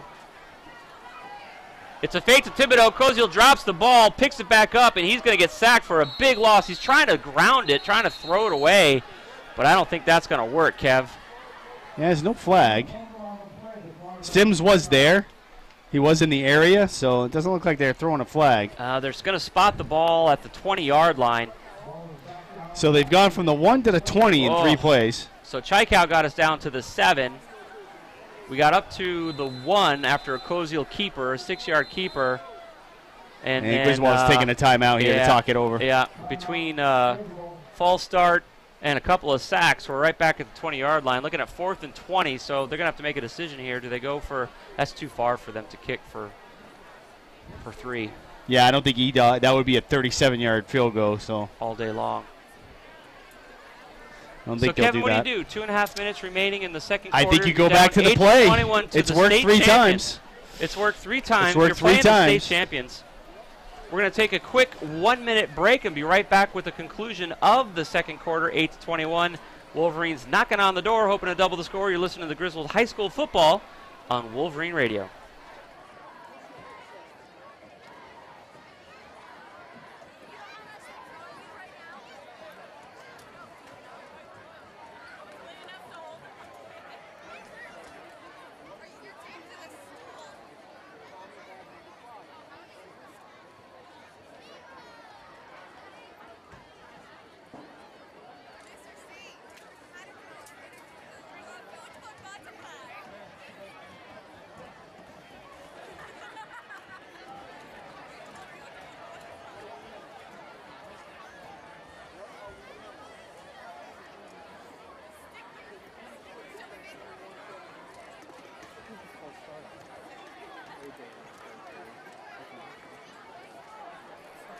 Take your time. Which is smart. He's wide open.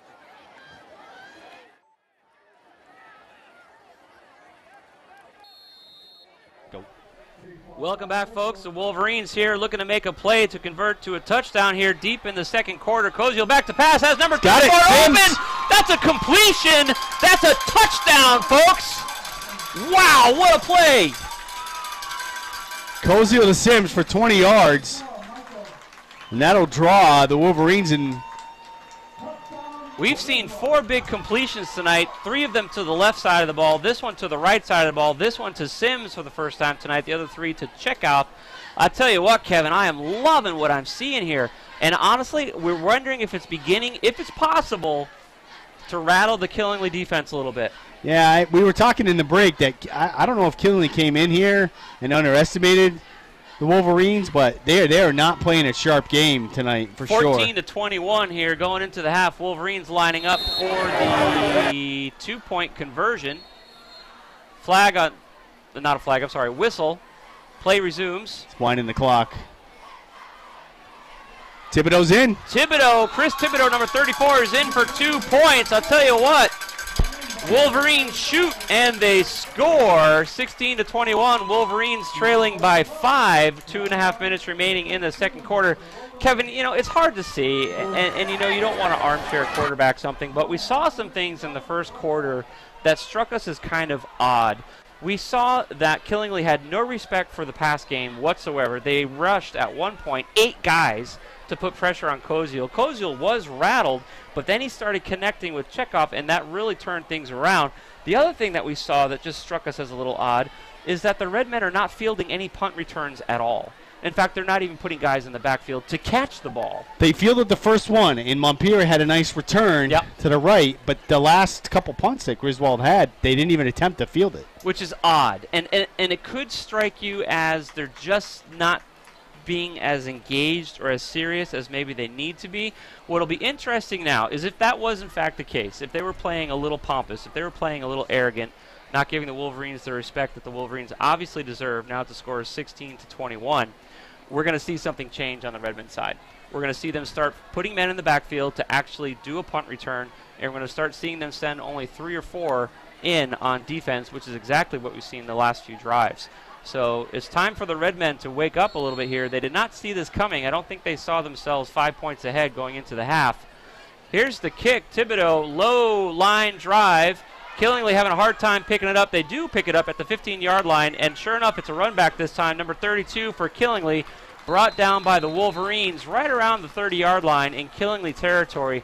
So sure enough, that's only the second time in the game, and I think that's the fifth time they've had a chance to run the ball back.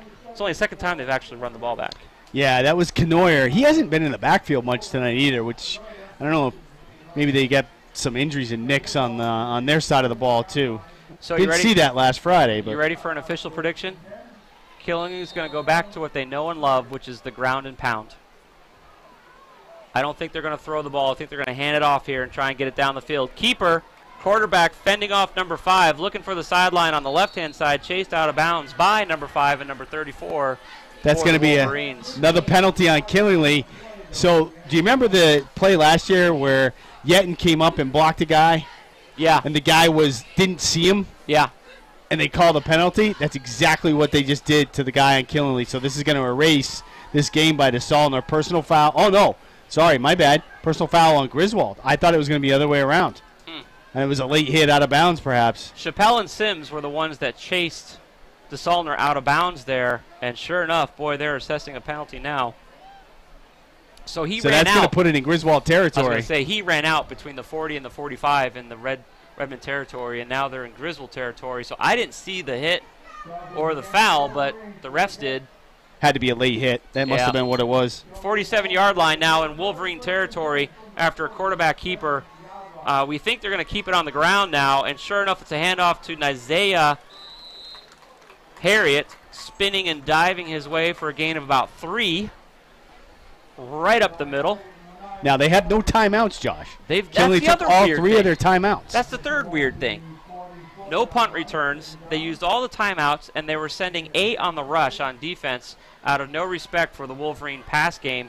Boy, I tell you what, the Wolverines have shown that was a mistake. And the ball is dropped at the snap. Bad snap.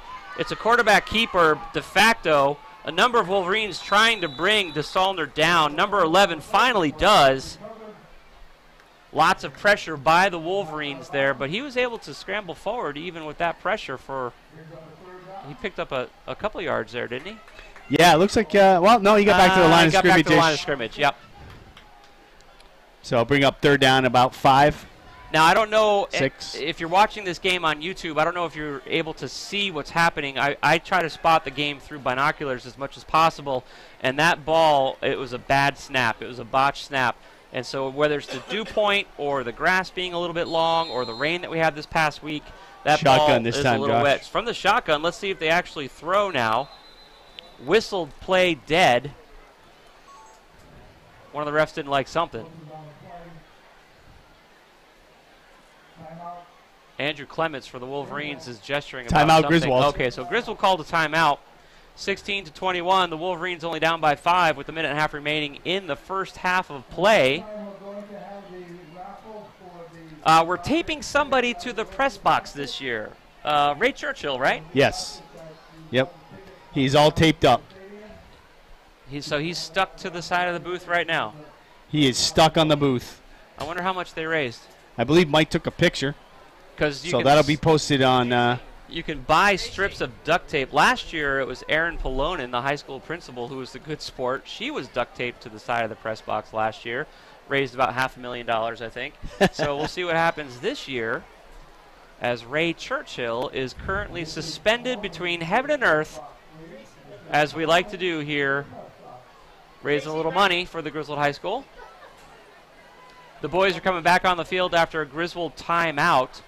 3rd and 6 is what the scoreboard is saying, as the Redmen are hoping to score before going into the half. I am sure they did not anticipate that they'd only be ahead by 5 here against the Wolverines. Wolverines defensively have come alive and were able to score. Back to throw is DeSaulner. He has his man wide open. Wolverines trying to make the stop, and they do. Inside the 10. Number 5 and number 9 on pass protection coverage there inside the 10. Thank you, KT. Chappelle on the stop there. Down to the 8, Josh. But the clock's ticking, and they can't stop it. That was about a 30, 35-yard pass. So the Redmen still very much looking to score here. A minute and 20 seconds. Back at the line of scrimmage, looking to just muscle the ball into the end zone. The Wolverines say no. They might have picked up a yard on that play. Killeen has to be careful with the 3 yards in a cloud of dust because the clock's running. Yes, and they cannot stop it. Yeah, they have no timeouts remaining, the Redmen. They've used 3 timeouts. Wolverines have only used 1. A little bit of confusion defensively. They've used 2, sorry. Wolverines scrambling to get lined up for this 3rd down effort. Redmen take the snap at the line of scrimmage. Here it comes. It's a clean snap, looking to throw to his left. Wide open is the Redmen. Flag on the play. The Wolverines were able to stop the play before it went into the end zone. I did not see the penalty. That could be one of 2 things. Could be offense or defense. Could be a legal block. But when he lowered his head, it looked like he got hit in the head too. So, not sure. Oh, they're walking it back. Illegal block. Wolverines are saying it was an illegal block. Let's see if the refs agree with them. I'll tell you what, that receiver was wide open. I didn't get a jersey number. Yep, block in the back on Killingley. Wow. That'll be a 10-yard march off. That would explain why he was wide open. Well, that stopped the clock. It did stop the clock, but it's also going to put the ball back to about the 13-yard line. I'll tell you what, this Wolverine defense has showed up big time the last 3 drives for the Redmen, holding the Redmen scoreless the last 3 times the Redmen have had the ball. 16-21, Redmen only down, or the Wolverines only down by 5. The clock continues to tick. 36, 35. Here come the Redmen from the shotgun. They're going to try and loft it into the end zone. Let's see if the secondary, low snap, bobbles the snap. Lots of pressure by the Wolverines, scrambling, running for the end zone himself. So far, still up and untouched, relatively speaking. The Redmen are celebrating, but let's see if the refs He hit the pylon. No, he's out of bounds at 1. The refs are saying that is not a touchdown. Kevin, that's the last time the Redmen scored their third touchdown. That's exactly what happened. It was a keeper by DeSalner. That time it was not intentional because it was such a low snap. He was looking to throw the ball into the end zone. Boy, but that guy can scramble. The Wolverines hit him a lot, but were not able to bring him down. 17 seconds remaining. Redmen looking to get in the end zone. It's a pitch play to Isaiah Harriet going Touchdown. over the middle. The refs are saying touchdown for the Killingly Redmen after a good effort there by Isaiah Harriet. Big guy, number 9, rolling down the middle, just basically had to stretch his body across the line of scrimmage. Wolverines not able to stop. 27-16 now with 13 seconds remaining in the first half of play. PAT lining up for DeSalner. This guy doesn't miss. Kevin, that was still an excellent defensive effort by the Wolverines. And that was a busted play, the one that DeSalner took it down to the 1. Yeah. Here comes the long snap, gets the ball down cleanly, and that ball is through the upright for the extra point. 28-16 as the Wolverines are going to have 13 seconds for a punt return. And then it's going to be halftime. When do we release Ray Churchill? Do we release him at halftime? Tuesday after breakfast. Ray Churchill currently duct taped to the side of the Griswold Pride broadcast booth. We like to do that. We raise lots of money doing it that way. Aaron Polonen was last year, Ray Churchill this year.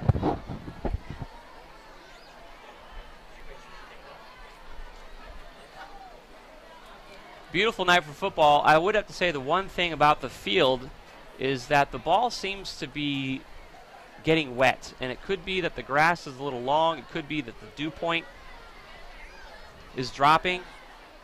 Not entirely sure. The air is much colder outside. Because we're seeing low snaps, botch snaps. The receivers are having a pretty good time hauling the ball in. First quarter, it was bouncing off their hands all over the place on both sides. Redmen back to kick the ball off here. The ball is spotted at their own 40-yard line. Redmen back to kick.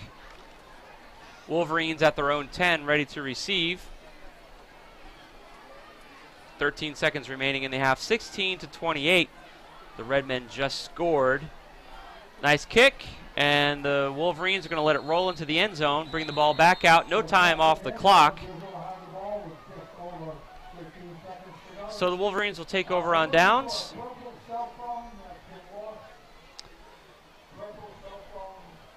Let's Kevin, just see if we can chuck it to Chai Cow and see what happens. Completely different game than the game that we saw when Killingly played Plainfield a week or so ago at home. Kevin and I had the opportunity to go to that game. Both of our sons are in the marching band up there, so we were able to see that game and do a little scouting out of the Killingly Redmen. Their offensive efforts this year are diversified with the loss of Spencer Lockwood to college. Fantastic young athlete last year. And so the Redmen have learned how to throw the ball and diversify their offensive efforts, which obviously is working for them as they've managed to score 28 points so far. However, the Wolverines have shut them down on 3 of the last 4 drives. He's taking a knee, Josh. And the Wolverines are going to say, you know what, we're going to go to halftime, we're going to talk about this, and come back for the second half of play. So, folks, we're going to go to our halftime coverage here from Wolverine Radio. 16-28, the Redmen on top of the Wolverines. Wolverines doing a great job defensively and able to get 2 touchdowns and a total of 4 points in extra point efforts. So we'll be back with continuing live coverage after this halftime break. Don't go anywhere. Enjoy the next few moments as we've got a great game going on down here at 211 Slater Ave. We're going to hand coverage over to Sass on the sideline for halftime coverage.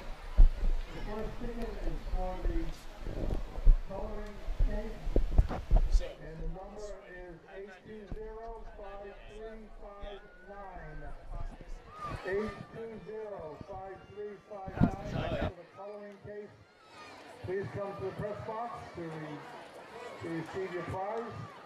The second prize is for the candy basket. That ticket is 820-5343. 820-5343.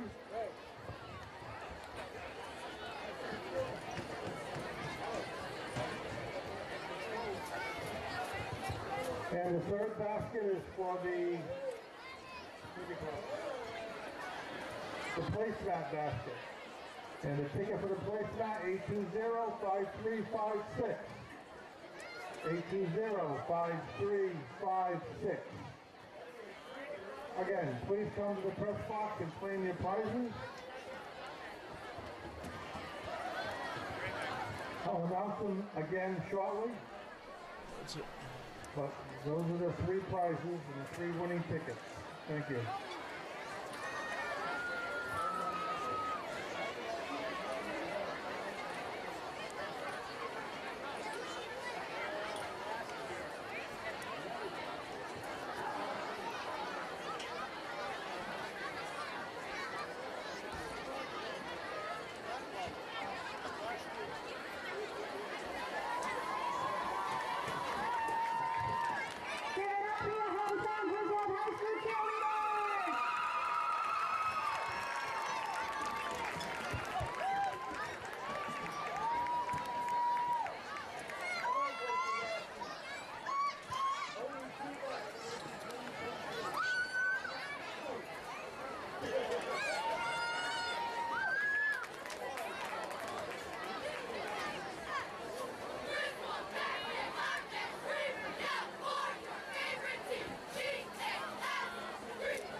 Half.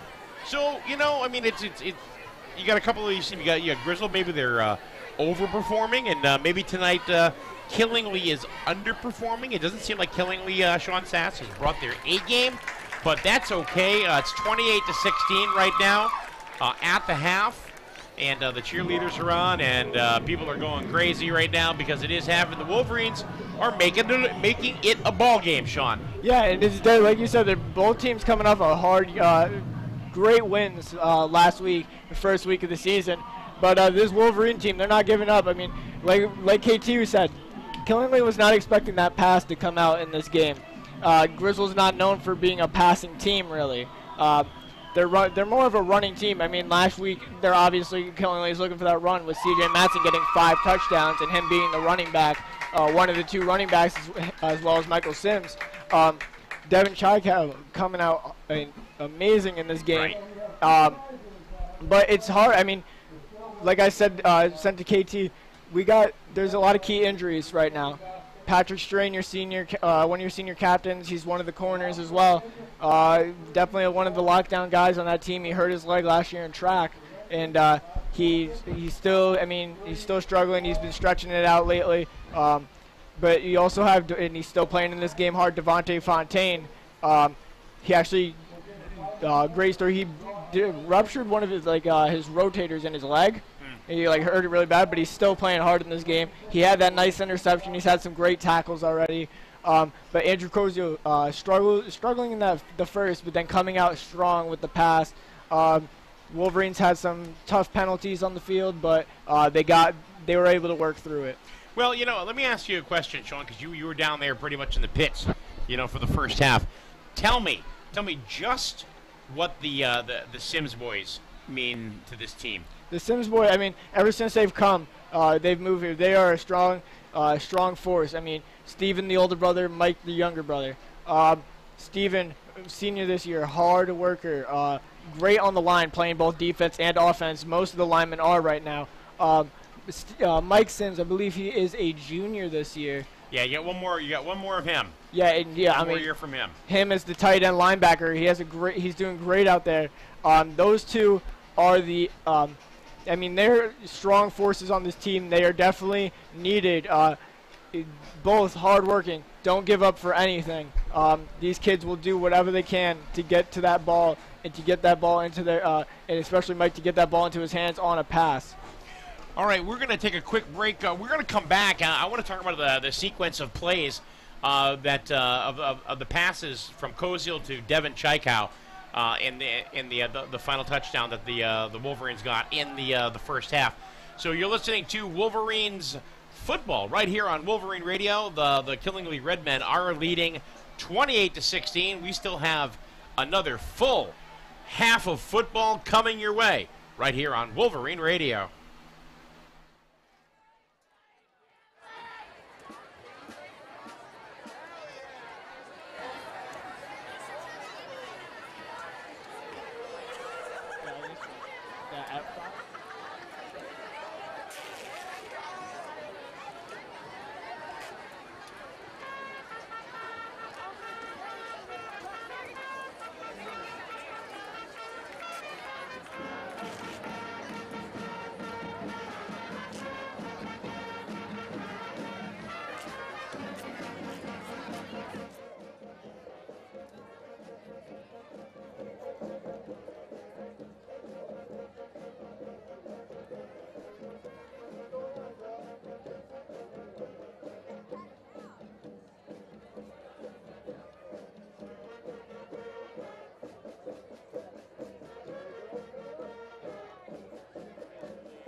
$87 so far.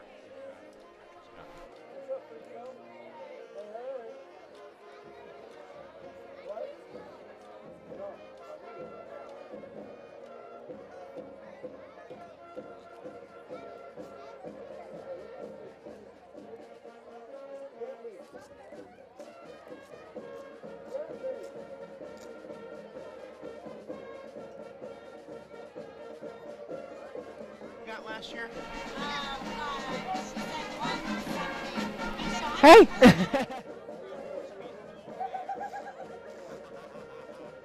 That'll be funny. Let's talk about that when we come back.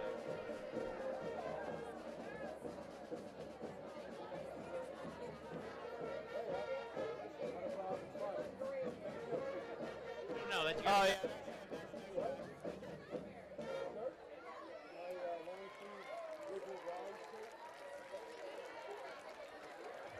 We're going to draw another ticket for the basket, the candy basket. We have to find. Oh, what's that? We have a winner?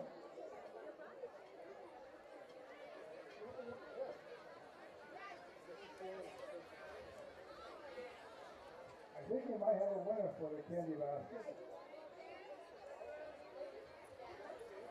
High school, everybody, we are at halftime. The Grizzled Wolverines, their first home game of the season. It's the second game of the year. Of course, they won last week against Bacon Academy 36-7, 1-0 on the season as the Killingly Redmen, as they are also 1-0 by putting a whooping on the Plainfield Panthers. And you had to expect that anyway, because the Plainfield Panthers lost pretty much all of their seniors this past year. You know, so 49-6 was that score last week. Score so far at half here, 28-16. I want to get into, because again, you were down in the pits, you know, and watching the game, you know, from the sideline, Sean. But I want to talk about a fundraiser that the Grizzled Wolverines cheer team did last year. What they did here at the game is they actually took the principal, Aaron Polonin, last year, and they took strips of duct tape, and they sold the strips of duct tape for a couple dollars a piece, and they literally taped Principal Polonin to the press box. Yeah, and now. So, and now this year, it's a little bit different. They got Ray Churchill up there, so Mr. Churchill is up there. So, but here's the funny thing. Aaron Polonin raised $170-some-odd last year for Grizzled Cheer. Ray Churchill is over $300 right now. Yeah, and looking at him right now, where is he? Let's see He's nice and colorful. Let's see if we can. Hey, Ray! Ray! Mr. Churchill! He's totally oblivious. I don't think he can move. Nah, he can barely move his head. I wonder if he's warm. I don't know. Ray, are you nice and warm? He's talking to the kids. He's still getting people to tape him. That's all right, but they're doing really good. They must have done it. Huh? They must have done it on the top of his head. He lost his hair. So anyway, hey Sean, let's talk about Devin Chaikow. Let's talk about that drive where Kosiel threw a 20-yard pass right to him, and he went to him back to back. This was right before Matson ran in for the 2-point conversion. Tell us about that. What was Devin Chaikow's role last year? Because we don't know much about him. Yeah, last year he was actually the backup quarterback. Great kid, great player. He went in for kickoffs. He came in for kick returns. He played a little bit on the field during the season. He had a little bit of a role he was trying to do in the kind of sometimes they put him in for a certain play, just to block. But he's been doing great. I mean, he had great game so far from him. He's outrunning his defender. He's getting that ball, and Andrew.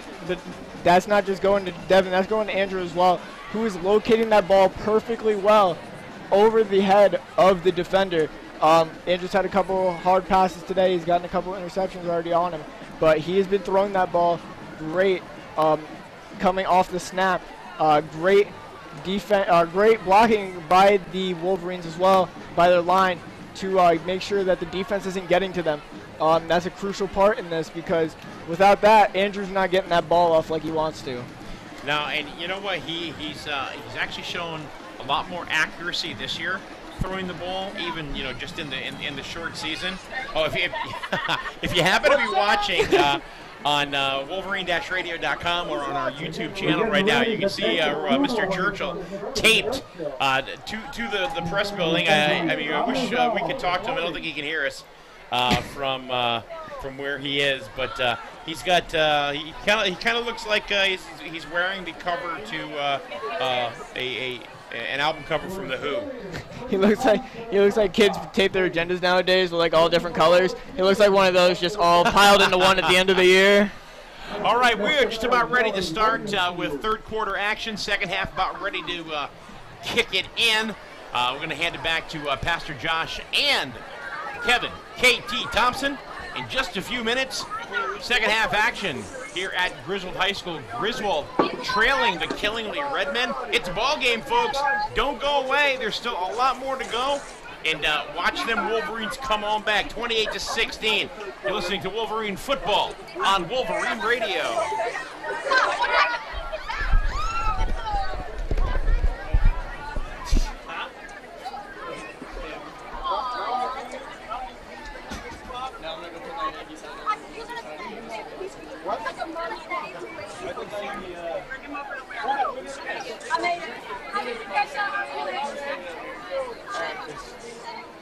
They're on. Minute and a half. Don't let the puck get us.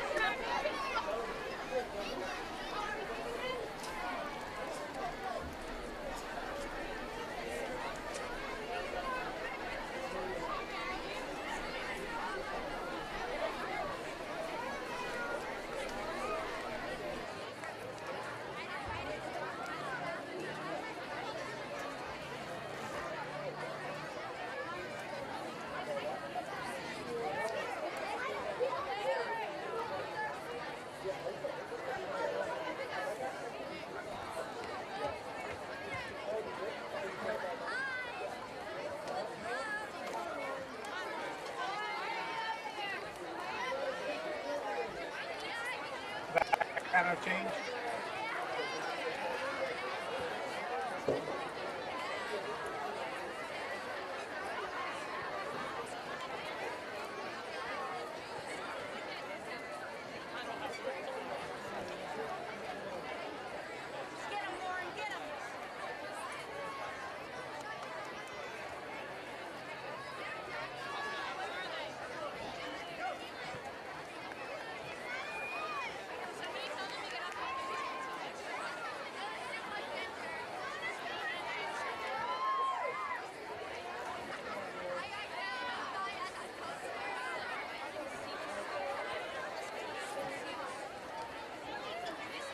Home opener game, Griswold Wolverines versus the State M class champs, Killingly Redmen. What a competition we have seen tonight.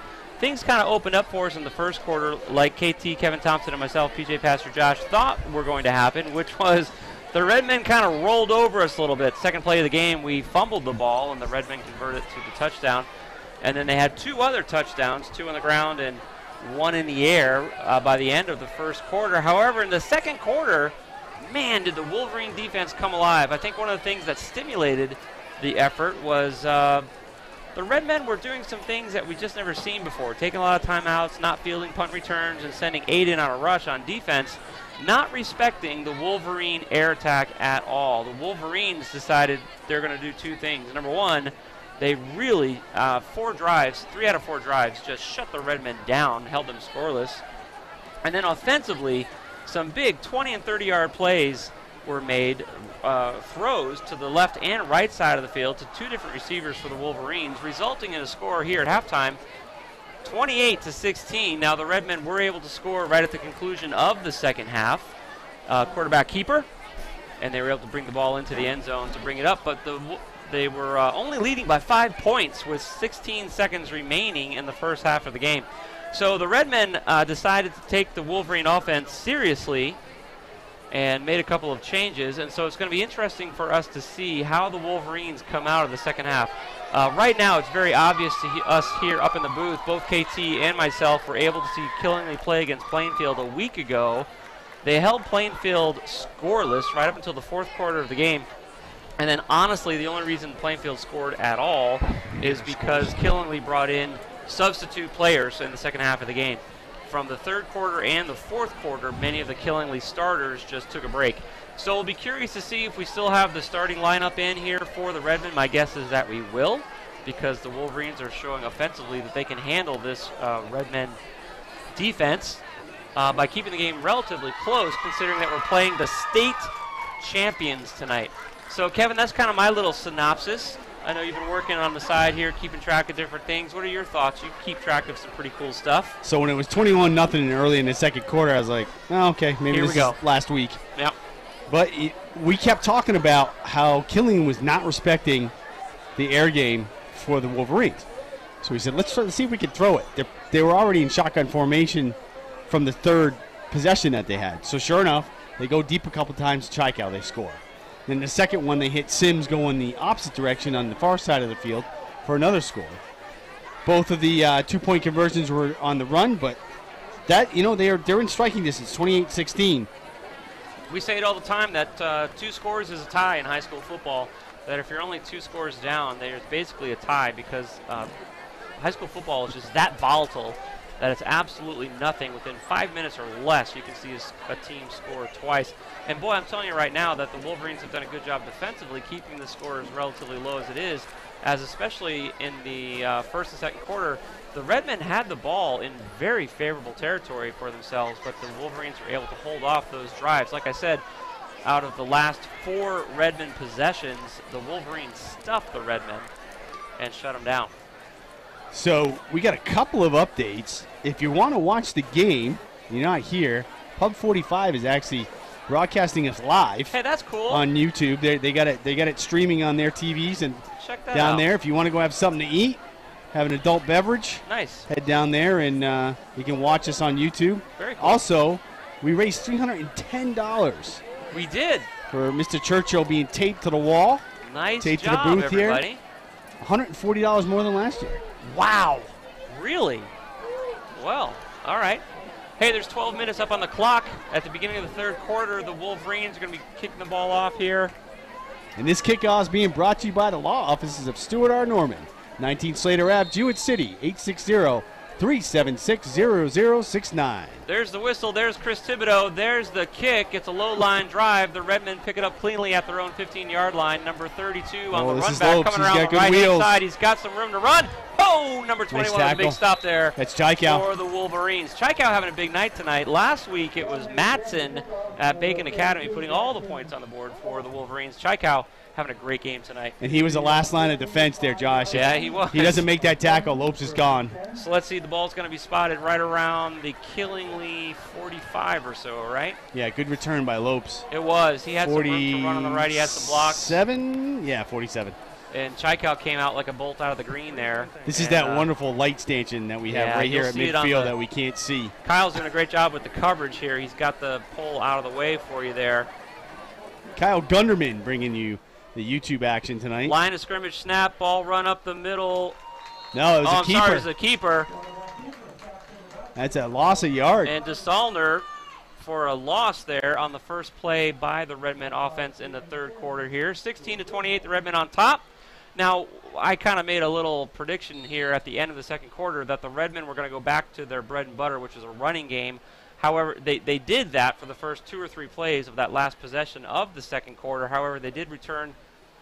This team can throw, I guess that's what I'm saying. Last year, they didn't. This year, they are. Yeah, the big play on that last drive was the catch by Montpelier. And it's a run, number 27 on the left-hand side of the ball. He's got some room around the end. There's nobody there. Trouble 13 is the only hope for the Wolverines. Blows past the Wolverine defense. Runs it in the end zone. 55-yard run there for the yellow Redmen. hankies. No yellow hankies. No so that's flags a touchdown. on the play. I tell you what, the Wolverine defense was not ready for the run to the left. 34-16, just doubled up on us there real quick. Like we said, that's how it goes in high school football. 2 scores is basically a tie, but it goes the other way as well. That was Knoyer on that run. He's kind of their fire plug guy in the backfield, 5'6", 160. Well, you've been wondering all night why were they running him up the middle when he can run on the end like we just saw. Long snap, and the ball is placed fine. No good. That's unusual. Killingly missed the extra point attempt. That is unusual. The quarterback is an excellent kicker. It's his first miss of the season. Yep.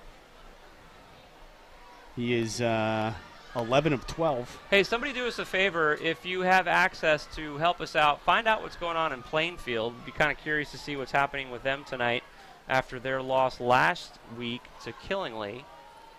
Yeah, we're not getting many updates around the ECC. We had one earlier in the first quarter, but it was Guilford 7, Waterford nothing. Kind of curious to see what's happening with Bacon Academy, too, seeing as these are the teams that these teams have played.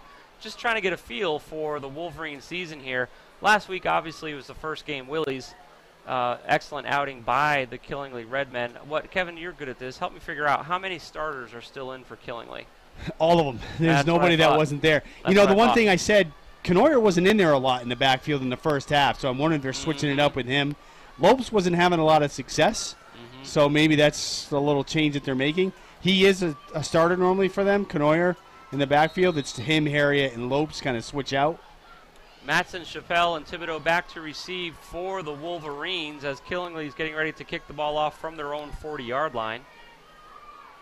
I believe Thibodeau has had the most returns so far tonight. Let's see what happens here. Here's the kick. Nice high kick. Is going right to Thibodeau, number 34, who cleanly catches the ball, has some blocking, moving to his right to the center of the field. Held up there, trying to find a gap, still to his feet, and the Redmen swarm him down at the 30-yard line. Yeah, it's an interesting strategy because I know that DeSalner can boot it, but he's doing shorter kicks. Yeah. Like around the 20-25.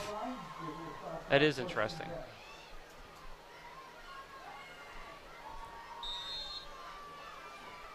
Well, the Wolverines have a chance here to bring the ball back. Their ground offense hasn't really gained them any significant yards with the exception of one play in the first quarter, if I remember Stubbs correctly. around right. Other than that, it's been 3 big receptions, 2 of them by Chekow and 1 by Sims. Thank you, sir. Kozel taking the snap from the line of scrimmage. Handoff up the middle. Number 4. That's Matson. C.J. Matson had his legs churning, brought the ball forward for a couple of yards. Nice effort there. About a 5-yard gain for C.J. Matson. Right up the middle. You know what, Kevin? That's saying something when you're playing against Killingly. The captains are the offensive line, and they've done a great job giving Kozel time. He had all the time he needed last week against Bacon Academy. This week obviously has been more of a challenge. From the line of scrimmage again, Kozel coordinating the play. Number 21 in motion. Takes the snap. Hands it off again up the middle. No gain that time. Maybe, I don't know, half a yard. I think he got back to the line of scrimmage pretty much there. Same play. C.J. Matson again. Now they gave him a yard. Yep.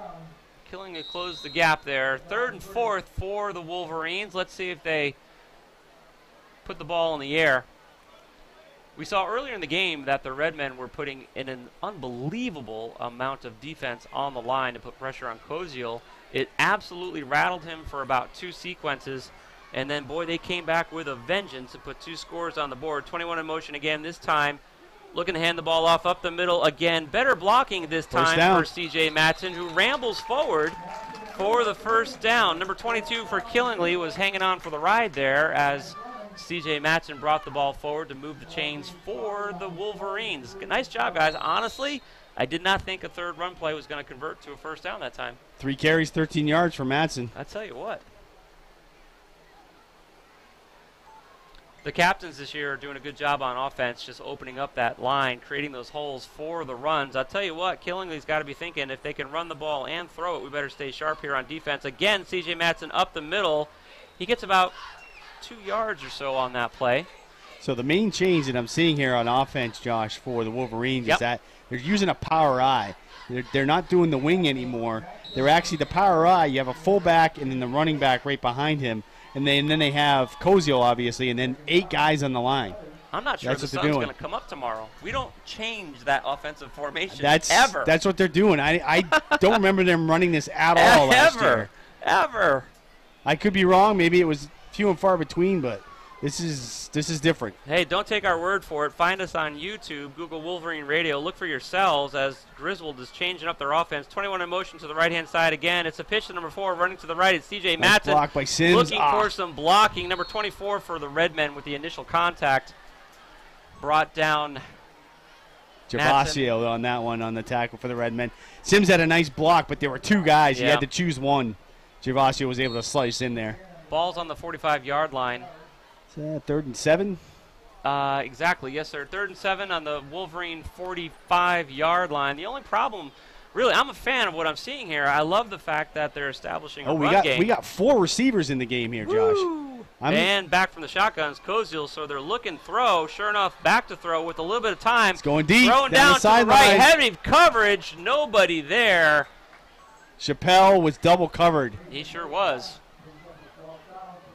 Yeah, that might be something we haven't seen in the past 4 years either. 4 receivers in formation. Right. Both 2 on the right, 2 on the left, 1 in the slot, 1 wide.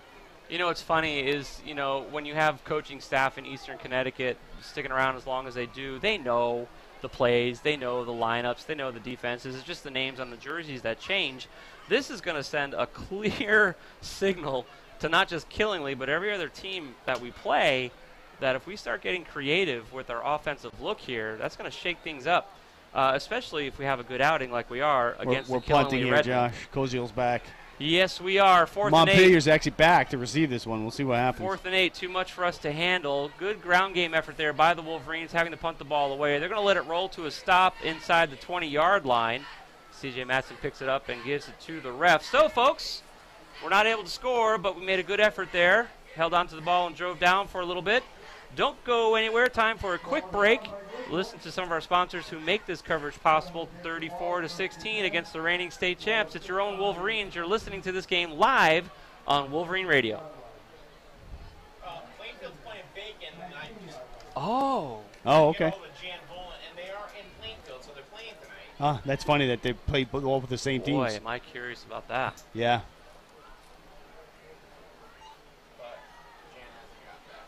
All right. Is the bulletin on the Facebook?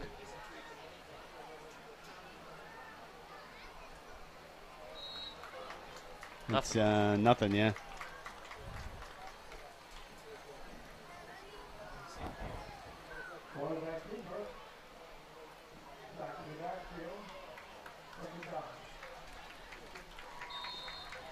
How much we got, Mike?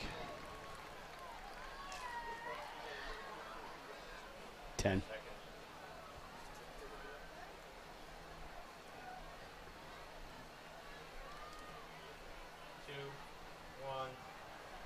Welcome back, folks. You're continuing live coverage of the Griswold Wolverines home opening season game against the Killingley Redmen, current Class M state championships. The Wolverines are trailing 34-16, 16-34. Redmen have the ball, third down coming up for them. Quarterback keeper on the first play and a long incomplete pass on the second as the Redmen are deep in their own territory after a Griswold punt. The Griswold established their run game for the first time tonight, running for about 15 or 20 yards. We're able to convert a first down there by C.J. Matson. And we'll see what they do when they get the ball back after this set of downs by the Redmen. 3rd and 10 for the Redmen. The Wolverine off defense. The last 4 drives for the Redmen, the Wolverines have stuffed them. Let's see what happens on this 5th drive that we've been keeping track of here. And it's a handoff and tripped up in the backfield. Number 32 was the running back. And let's me get a jersey. That was one of our captains, number 58. Yep. Shamari Richards on that one. With the stop. That's going to bring up 4th and too much for the Redmen. They were not able to convert a single down on that series. Like I said, they gained no yards. The Wolverine defense has just been stunning now for 4 out of the last 5 drives. So, Kevin, what I want to see here with this next offensive effort by the Wolverines is, okay, we know they can run the ball. That's great. You know, they gained 15 or 20 yards on the ground, but we need to see them go back to Chappelle fair catches it there. We need to go back to the air attack here because we don't have time for the ground and pound, man. Let's score update in the ECC. Fairfield Prep 24, NFA 6. If somebody's out there can Facebook us at Wolverine Radio, we're curious if anyone knows what's happening in Plainfield tonight as they're facing Bacon Academy. Plainfield played Killingly last week, lost big time. We played Bacon Academy with a very nice victory, and kind of curious to seeing how Plainfield and Bacon Academy measure out tonight as they are in Plainfield. Koziel back to throw, just like I was hoping to see. Intercepted by number 8. There was the blown route there by the Redmen, and a massive hit put on with a flag on the play. Redmen personal foul, the 3rd of the night. So it looked like Chaikow was the intended receiver. Went to do a post instead of an out. And Koziel threw Koziel thought he was going out. Threw it right to the Killingly guy. And then Chaikow got a big hit that they called a personal foul on. Once Killingly tried to recover, did recover the ball, intercepted the ball, and ran back down the field. So that penalty on a crackback block, I think, is what they're saying there. Mm-hmm. They're walking it off against Killingly. Well, that's a kicker because, I mean, for what it's worth, Chaikow was open. It was just a blown route. Yeah, absolutely. Or maybe Koziel made the wrong play. Who knows? You never know. Could be.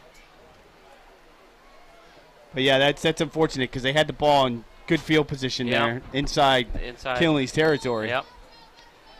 34-16, the Redmen on top of the Wolverines. They take over on downs after intercepting Koziel from the line of scrimmage. It's a handoff to the right-hand side of the ball. I think they lost yardage on that play, Kevin. Yeah, that was weird because it looked like the Stallner was falling down as he was trying to hand it off to Turner. Again, the field conditions have come in play here in this game. A few botched snaps, a couple of missed passes, a fumble. The turf is holding up. I mean, I don't see mud. The grass is longer than normal. We know it's wetter than normal because of the rain. That could have been a turf-induced tackle on that last play. I don't think anybody's at the Plainfield game, period. 2nd and 10 here, Killingly signaling. It's a handoff to the left-hand side of the ball. Number 27 gets a few blocks, opens it up, and then an open field tackle there by the Wolverines, ending that play. Number 11 on the stop. Chaikow made that tackle. I'm sorry, 21. Yep. He was the last man of defense, line of defense there. If not, Canoyer was gone again. Moves the chains for the Redmen as they bring the ball up to their own, looks like 41-yard line. 5 minutes remaining in the 3rd quarter of play, 34-16 the score. What we're seeing is that the Redmen will open up on their offensive series with a few run plays and then try and pass the ball. Let's see if now this is the 3rd play for them. Nope, they're going to hand it off. It's a pitch pass back to number 27. Contact in the backfield that did not stop the play, but then Chaikow with the stop, another open field tackle. Picked up about 6 there. Let's see, I'm trying to see who got that hit in the backfield. It was number 50, I believe. That's Sims, Steven Sims. Yeah, sure enough. He missed the tackle in the backfield. He tried to stuff the play. He was at the right place at the right time, but couldn't stop it. The ball now at the 46-yard line, 47-yard line, still in Killingley territory. Killingley's bringing in a locomotive. Harriet's coming into the backfield. Oh, man, that guy is beast. Looks like we might have an injury situation or uniform maybe. There are no players down on the field. Yeah, number 11 was kind of squatting down. For the Redmen? For Griswold. For Griswold? Yeah, that's Van Teen. Okay. He was in on a couple nice stops defensively earlier in the game in the second quarter. And Matson comes in for him. Okay. He's not receiving any medical attention. It's just maybe he needed a break. He's kind of in a squat, a crouch like a catcher. I don't know if one of the officials saw it and was like, you know, yeah, take are a you break. all right? Yeah.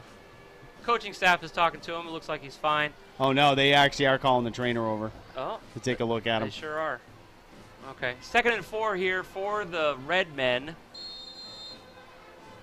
It's something to do with his hand, his left hand. One of the Wolverines seeking a little bit of medical attention by the trainer on the sideline. Play resumes as Killingley runs the ball up the middle. Wolverines there to stop the play. However, it looks like they're going to convert to a first down. Killingley side of the field is cheering, so that's a pretty safe bet. I think that was Derek Turner on the carry. One of the Wolverines slow to get up. That's number 5. Logan Chappelle. Logan Chappelle is... So 2 plays in a row. A couple of the Wolverines look like they got dinged up. We knew this was going to be a physical game. So this game being brought to you by Dean's Corner Diner. Josh, what's your favorite meal there? I know you've been there plenty of times. I like watching you eat the little man breakfast. So at Dean's, breakfast and lunch.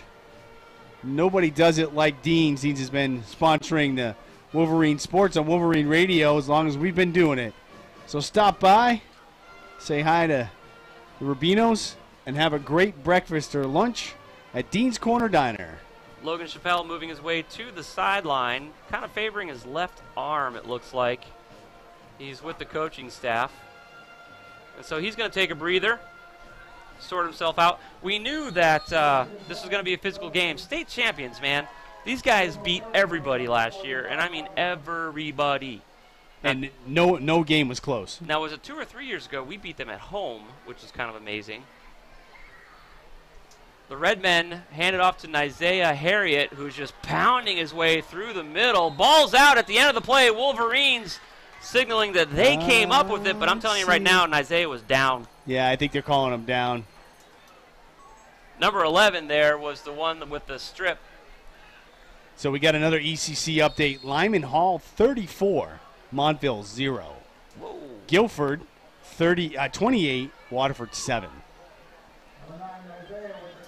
Colby Van Teen with the strip at the end of the play, but Isaiah Harriet was already down, so Killingley resumes 2nd and 2 from the line of scrimmage. Here's the snap. It's a handoff up the middle. That's going to convert for a first down. Number 34 on the tackle. Number 35 for the Redmen with the run that time. Sims on the tackle there. So Plainfield 13, Bacon 7, 5 minutes to go in the game. We got a game. We got a game. Interesting. Okay. We won against Bacon last week. Plainfield lost at Killingley. So that's kind of curious to see how that game is going. Good to hear about that. 1st and 10 for the Redmen. It's a handoff to Isaiah Harriet. He's got some room to run and some blocks, and that guy just doesn't take no for an answer. Redmen bringing him down. Wolverines, rather, bringing him down. I tell you what, he got about 8 or 9 yards on that run. Yeah, he's a tough guy to bring down. Yeah. He's a very thick lower body, even though he's tall. So when you try to wrap your arms around his legs, it's like tree trunks. Yeah. Killingley's going to ground and pound here. They are. They're not throwing the ball anymore. They're just taking time off of the clock, which is what I'm hoping to see the Wolverines do, is return to the air attack once they get the ball back. Here we go, looking to convert for their 3rd first down of the run. Isaiah Harriet not taking no for an answer. running right on through into the end zone, ultimately tackled by number 21, Chaikau, but he was tackled in the end zone. It's going to be 6 more points for the Redmen as they patiently work their way down the field in classic Killingly fashion. Yeah, I mean, that was just 3 yards in a cloud of dust. Yep. Obviously more than 3 yards in some of those carries, but they were just, here we go, boys. We're gonna knock your front line and see if you can stop us. And we saw 2 Griswold Wolverines, I guess you could say injured, but they came off and needed to take a breather. So the physicality of the game is absolutely starting to add up. Looks like we got a Killingly player walking slowly out the field. We do. Is that Harriet? It may be. Let me get a jersey number. It is. It's Nizea, number 9. Long snap, and the kick is good for the extra point. 41-16 is the score here at 211 Slater Ave. Calling the game live on behalf of Wolverine Radio. It's PJ, Pastor Josh, and KT Kevin Thompson.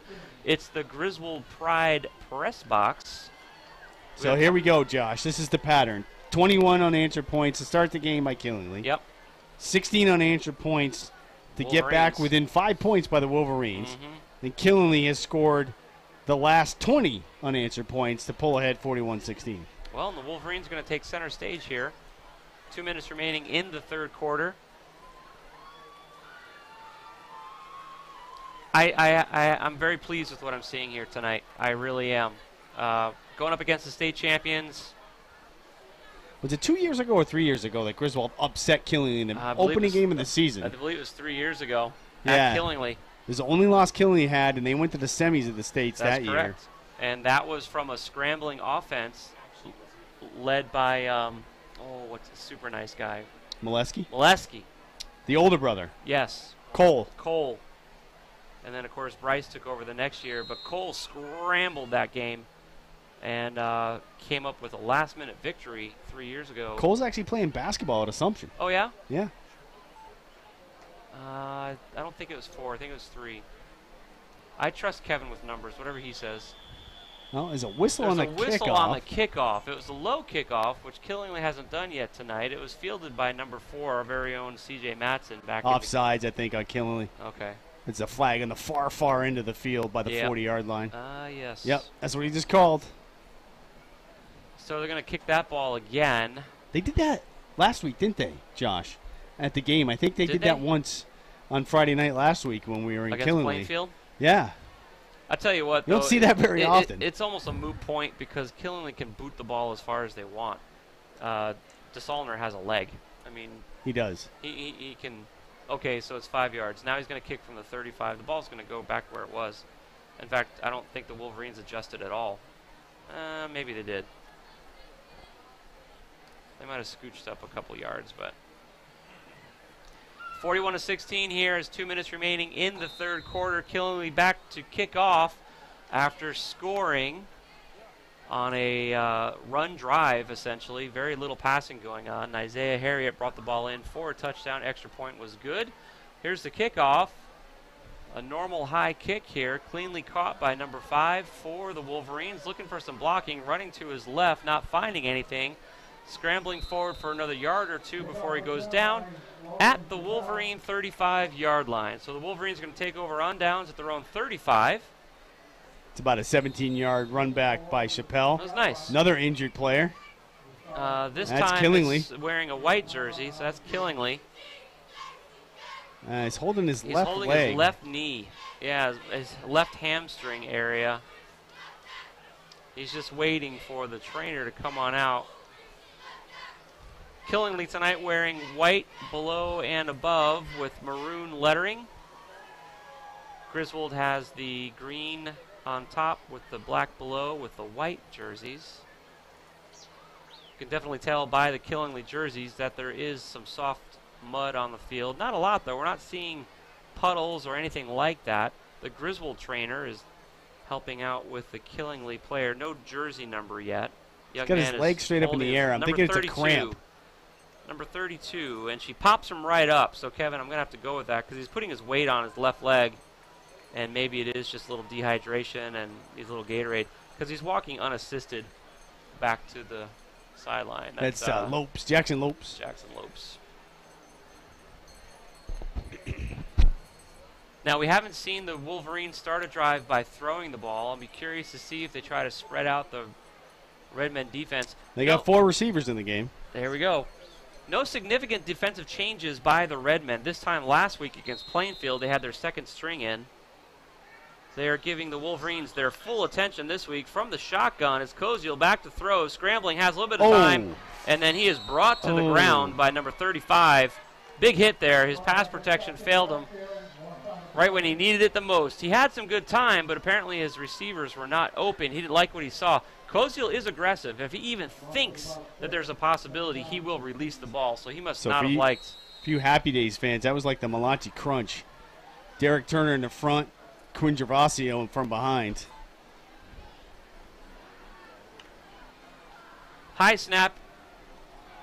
Throws the ball. A little bit out of Chappelle's reach. Chappelle not able to haul it in. That's probably the first time I've seen Koziel throw tonight, and the ball wasn't exactly where it needed to be. It's going to bring up 3rd and 17 for the Wolverines. We were hoping we'd see them throw the ball on this offensive effort, which they are. Well, they tried twice, got sacked once, and incomplete pass on the second attempt. Even though they gained about 15 or 20 yards rushing before having to punt the ball away last possession, the clock is a factor. Back from the shotgun again. Here's the clap. Here's the snap. Looking to throw straight up the middle. He finds number 4, brings the ball down. Just short of the first down by about a yard, Josh. Wow, we need to go for it, Kev. We got to go for it. The ball is going to be spotted at like the 44 3/4, 44 and a scooch. And so we need less than a yard for the first down. Yeah, and sure enough, Wolverines are lining up for got to go state championship. You know, these guys are the state champions. Learn something tonight that you can use for the rest of the season. The boys are going for it, which is fantastic. From the shotgun, looking to throw again. Koziel, here's the clap, here's the snap, and he's looking. Got pressure coming in from the right. He's in trouble, going down. That was Harriet. It was Harriet on the sack with pressure from number 35, who sacked him 2 plays ago. So that drive is going to end for the Wolverines, as the offensive line just cannot keep the pressure from the Redmen out. The receivers are not getting open soon enough. Hey, kudos to Koziel for not throwing the ball into an interception type situation, because he sometimes plays a little close with that. But this time he's shown some maturity, and this is not the drive for the Wolverines. But again, I think the big objective tonight is for us to learn something against the state champs. Yeah, Koziel got up gently there. He was looking like those 2 hits took their toll. Yep. One thing we forgot to mention, Sass actually gave us a report at halftime that Devontae Fontaine was playing injured in the first half. He's got a hip issue, and he's been out this whole second half. Yeah, that's going to hurt us. From the line of scrimmage, it's a pitch back to number 27, running to the left-hand side of the ball. Number 5 with a nice stop there right around the line of scrimmage. Gain of a few yards there for the Redmen. That was Chappelle on the first hit, and then it was cleaned up. Who was that, 56, I think? Yeah, Corey Carr. So, Kevin, I think, if I had to guess, even though there's a significant lead, that the coaching staff for the Killingly team is going to keep the Redmen in, because I think they're going to want their starters to actually test a full game against someone that's playing them very well defensively. Even though the score is 41-16, the Wolverines have done some great job on defense stopping, like that play right there. He got about 3 yards there. He did. So it'll be about 3rd and 5 as the third quarter's ending here, I think. If I was on the coaching staff for the Redmen, I'd say, boys, my starters are staying in this whole game. You're going to play the whole game because these Wolverines are putting some pretty good moves on you defensively. We're going to take a quick break here at the end of the third quarter, 41-16. Don't go anywhere for the last quarter of continuing live coverage of the Griswold Wolverines right here on Wolverine Radio.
Wolverines versus the state champ Killingly Redmen. 41-16, the Redmen on top of the Wolverines at the beginning of the fourth quarter. Tonight's game, of course, is being broadcast live at the Griswold Pride Press Box here at 201 Slater Ave. Killingly breaking away from the pack, and Checkout runs him down and makes an open field tackle, stops the touchdown that was to be. Big run there by the Killingly Redmen. I think bringing they're them inside within, the 10, Josh. Yeah, inside the 10. I was trying to see if they're at the 5. So that'll be first and goal. This game is taking its toll. You can see a lot of kids on both sides. You know, we had a cramp on the Killingly side. A lot of guys are walking off gingerly. There's just been some pretty intense play, some nice hitting out here tonight. Yeah. Snap at the line of scrimmage, number 27 for the Redmen, trying to find his way into the end zone, breaking through a number of tackles, and then falling in the end zone. Another Killingly touchdown, folks. Canoyer, that's his second. So at this point, with the score now being 47-16, we might begin to see some substitutions for the Redmen here. I think, you know, my hope for the Wolverines tonight was that we were going to learn something that we could apply for the rest of the season that would make us better. I think the Redmen are learning something tonight here, too. Because the game has definitely taken a toll physically on both squads. I know that the Redmen take their conditioning very seriously. Flag on the long snap before the extra point attempt. Somebody jumped. That would be correct. False start on Killingly. That shouldn't be a problem for DeSaulner, as he could probably safely do an extra point attempt from the 40.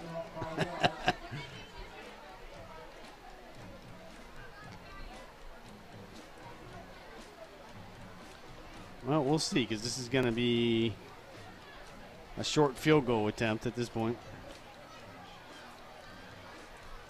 So it'll be about a 25-yard extra point. Yeah. Here's the long snap, and the ball is placed. It's good. Through the uprights for the Redmen.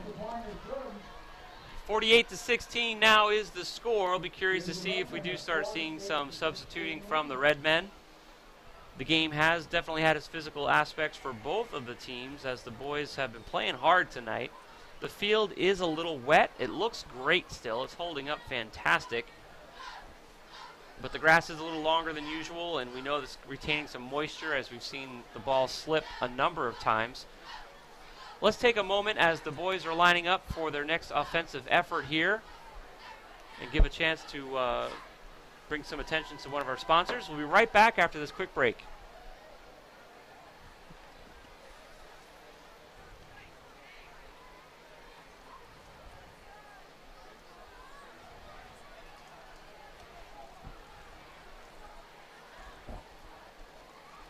So we have 2 1 minutes and a 30 for the fourth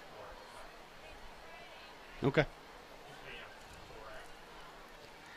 Change of possession, an injury, another score.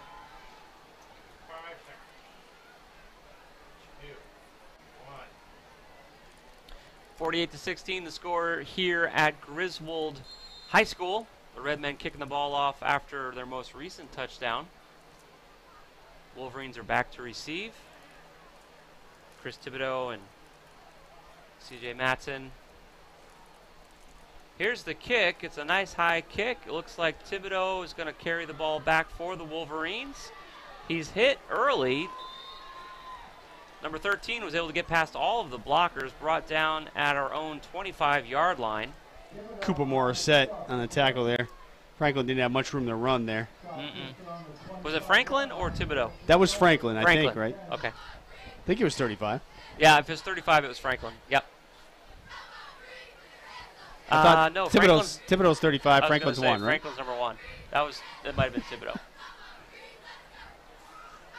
Josh, this game is being brought to you by Goodwin Family Dentistry, 25 East Main Street, Jewett City, 860-376-4483. Modern dentistry, old-fashioned values.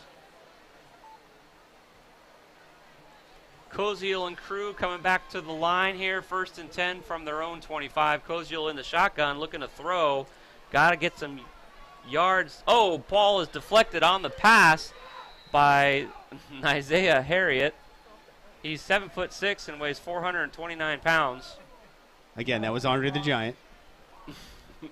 6'4" and 240. Yeah, he got his big mid up there and He knocked did. that down. He They were trying to swatted go it. to Chaikow in the flat Yeah. on a little out there, and Chaikow's been having a great game tonight. he swatted it like King Kong swatting the planes. Chaikow, like most of the Wolverines, playing both sides of the ball. He's made a couple of key tackles, delaying Killingly touchdowns. And, of course, had 2 big receptions, 4 touchdowns earlier in the game. Number 5 in motion by Koziel, who hands the ball off to number 4, looking to break around the left-hand side, and it's just a swarm of white jerseys. That's for a loss. Yeah, flag down. Let's see what they're going to call here. Yeah, Block in the back. Come on, Griswold. relatively low penalties for the Wolverines tonight.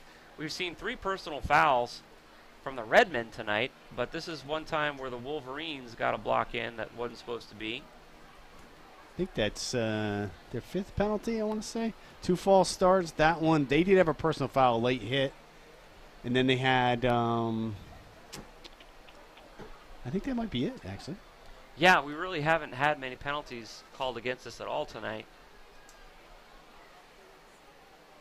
Boys are doing a good job out there against the toughest competitor in Connecticut, the Killingly Redmen. When was the last time the Redmen lost a game? It was a while ago, a couple of years ago. They did lose to Griswold 3 years ago at home. We were talking about that a little bit earlier. However, last year we got punished by Killingly. This year is a much better outing by the boys. Yeah, 49-0 last year. At least we got points on the board this year. Our second quarter was amazing, both defensively and offensively. Back to throw is Koziel looking to his right-hand side. He's got a receiver, brings the ball down. Number 5, nice catch there, brings the ball up to the 35-yard line. Chappelle, nice catch. Brought down there by Cameron Crow. That's going to move the chains for the Wolverines because we were hurting there a little bit. Nice 15 or so yard gain, 20-yard gain.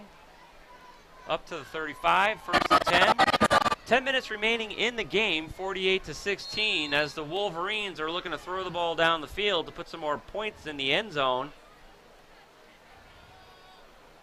Looking to his right, he finds number 4. He's got some room to run, looking for some block. Takes down 2 Killingly defenders with him. Nice effort there by C.J. Matson. Another first down That for the was Wolverines. awesome. That was, what, 10 yards after catch? It's tough to gauge this, Josh, at a point in the game where it's pretty much out of reach. But Sure. Again, you wonder to yourself, why are they not calling these plays earlier in the game to see if they can be more effective moving the ball? Yeah. Well, there was a period of time where it was all that we could do to just breathe because we couldn't hold off the defense, but we got that sorted out. Throwing down the middle, looking for number 5, overthrows Logan Chappelle. Incomplete pass. That would have been a 30-yard gain there. He had a step on the defender for sure, but Koziel just went a little too deep with that one. It's almost like Koziel's arm is still a little fresh, and Logan Chappelle's legs are a little fourth quartery. Besides being all muddy. Yeah. I really do like the accuracy of Koziel. I really do. I've only seen one throw tonight that was even a little bit off the mark. He's overthrown a couple times, but that's not really an accuracy issue. That's just more of a timing and how the route gets run. 2nd and 10 for the Wolverines from the shotgun. Koziel clap and slap. Here we go. Takes the snap. Keeper up the middle. Snagged by number 56 as he's trying to make his way through the middle. Late flag on the play on the Killingly side of the ball. I wonder if did he get a hold of the face mask a little bit there? Maybe on the tackle? Trying to. It looked clean. I was spotting it through the binoculars. I mean, obviously the refs are a lot closer than I am, but it looked like a shirt grab to me, yeah. What you can do, you can't horse collar, but you can. Oh, they're going to Personal walk it foul. off against the Redmen. Oh, Blow to the head. Really? That's what they're saying. It was a late flag, so obviously they saw something I did not see. Well, that's interesting because the signal that the referee made was the targeting signal, which is the blow to the head. Yeah. Now, it just looked like a good clean stop to me, a jersey grab. That's going to bring the ball up to the Killingly 32-yard line. 1st and 10 from the Killingly 32 for the Wolverines here. Now in college, you're ejected for doing that. Looking to throw right over the middle off the hands of C.J. Matson. C.J. Matson, who a little disappointed there. That was one of those, I was looking to run before I caught the ball. Well, and he could see that there was a jersey right in his face, too. I mean, that's a hard catch to make when you know your defender's breathing down your neck.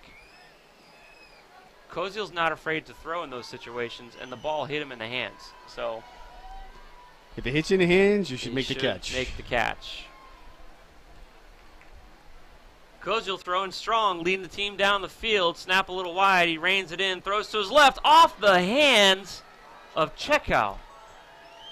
Oh, his shoulders are slumped, holding his head in shame because he was wide open. Yeah, that's another one of those where, oh my goodness, again, you question if the ball was wet, but that was right to him. And it wasn't even thrown hard. It was a backyard pass, man. It was, whew, after some of the catches we've seen tonight, that one was a peanut butter sandwich just waiting to be gobbled up by Chekow and not able to bring it down. So 3rd and 10 for the Wolverines. Over the middle, finds C.J. Matson. What a catch! What a move! He's going for the end down and brought down at the 5-yard line. What a stop by the Killingly defense and a last-minute desperate grab. What a great play there by Koziel and Matson. Thought maybe Matson would get on the board in this game. Scored all the points last week. Man, he did a great job after contact that time, breaking through the tackles. It was a good catch. Here's the clap and the snap. Koziel keeping it, running up the middle, shoestring tackle by the Killingly defense. Number 28 there brought him down. Gain of 2 yards for Koziel. As the pocket collapsed, he had to do something. Looking for the play from the Griswold sideline. The fans are still hanging out here, cheering on the boys. Of course, it's quiet, 48-16 rather. Griswold doing single back here with Matson. Great job on offense on this drive, keeping the ball, lots of possession, throwing the ball. Whoa, that play was pass interference by the Redmen. Intended receiver was my man Thibodeau. Yeah, we got a field and I'm sorry, Michael Sims. Michael Sims. We got a yellow hanky in the backfield too. All right, Josh. So we may have a couple penalties here. Oh, you're right. There is. So there's a penalty flag down by the pocket, the quarterback pocket. There were 3 flags thrown at the point of the incomplete pass. Intended receiver, Michael Sims. The officials are having a little confab. Yeah, they're going to talk about that. What about the one. 15-yard line? 9 minutes remaining in the game as the Wolverines have thrown the ball and thrown the ball and thrown the ball. This drive began on the 25-yard line, deep in Wolverine territory. After a personal foul against Koziel, moved the ball 15 yards up to the 35-yard line in Redmond territory. And now the Wolverines knocking on the door. The ball, Kevin, I'm saying that's the 7 or 8 yard. No, that's the 3-yard line.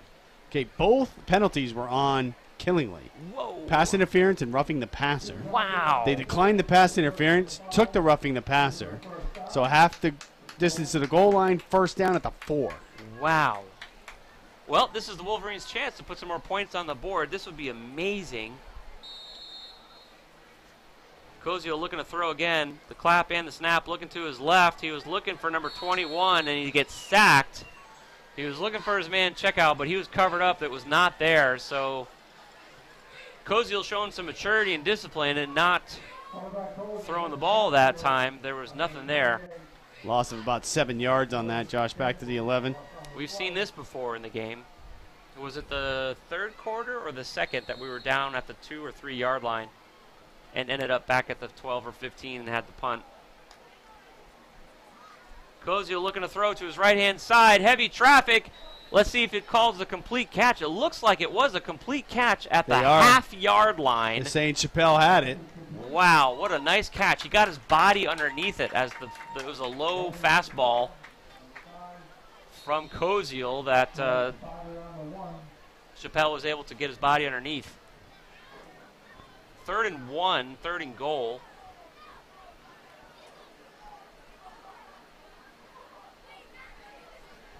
Thibodeau comes back in the game. They like to run the ball with him. Let's see if he goes in motion, and let's see if Cozio lines up at the line of scrimmage. Sure enough, they do. Hands it off to his right. Sims. Michael Sims with the carry. Griswold saying yes, and the refs agree. Touchdown for the Wolverines. 7 minutes remaining in the game. What a drive.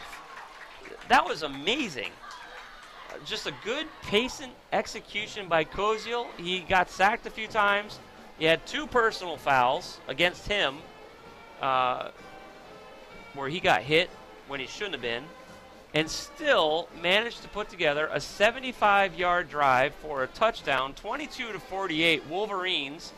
E-Dog in for the PAT. For the extra point. Here's the snap. There's the set. There's the boot. No good. E-Dog comes up with the extra point. 23-48. Boy, he got under that ball, but it went through the upright. 23-48, Wolverines scoring late in the 4th quarter, halfway through the 4th quarter. Just a really good, patient drive. And what's so impressive to me about this is that we know, after watching the first half of the game, that both of these squads are zapped. It's been a very physical game. We're going to take a quick break, give some love to our sponsors. Listen up, do what they say. We'll be back in just a moment. You're listening to continuing live coverage of Griswold High School football right here on Wolverine Radio. Got some new ones, Mike, this year, huh? Irish Springs Poo Water? Wow. What happened to the... It's the wood that makes it good. It's the leprechaun.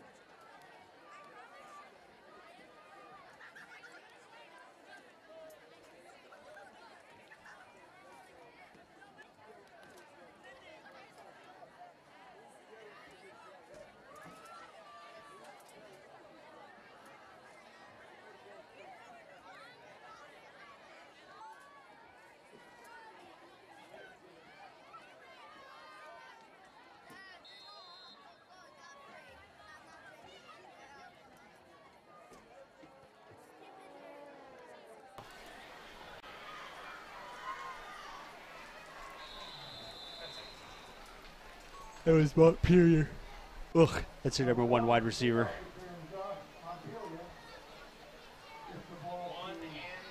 On the kickoff, Montpelier, senior for Killingly, brought down on a punt return by Anthony Franklin. The ball is going to be spotted in Killingly territory right around the 40-yard line. 48-23 is the score. Griswold just put the ball in the paint. Another 6 points plus 1 from E-Dog for the extra point makes it 23. After a 75-yard drive in the air orchestrated by Cozio. Very promising look for the Wolverines here as the 4th quarter is over halfway done. Killingly has returned to what they know and love, which is the ground and pound. The running back ran forward for about a yard or two before being stopped by the Wolverines and holding his right leg. My guess is a hamstring. Another cramp. That would be my guess. Griswold trainer is out responding. Yeah, trying to stretch it out a little bit. Yeah. We've seen this before tonight. This will probably take another minute or two, and then he'll pop right up and walk over to the line and shake it off and grab a little Gatorade. Let's take a break to give some attention to the people who make tonight's live broadcast possible. We'll be back after this injury timeout in just a moment. You're listening to continuing live Griswold High School football coverage right here on Wolverine Radio.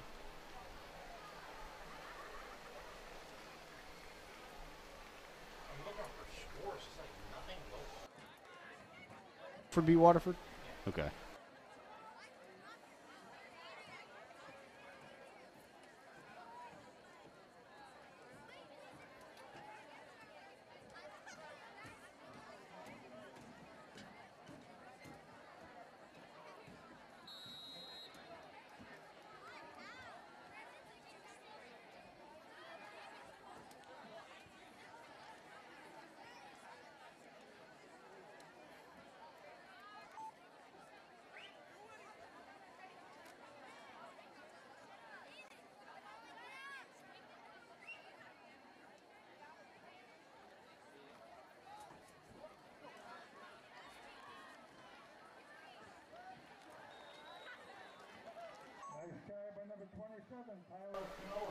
Welcome back, folks. 6.5 minutes, 6 minutes and 50 seconds remaining in the fourth quarter of play here at the season opener at home.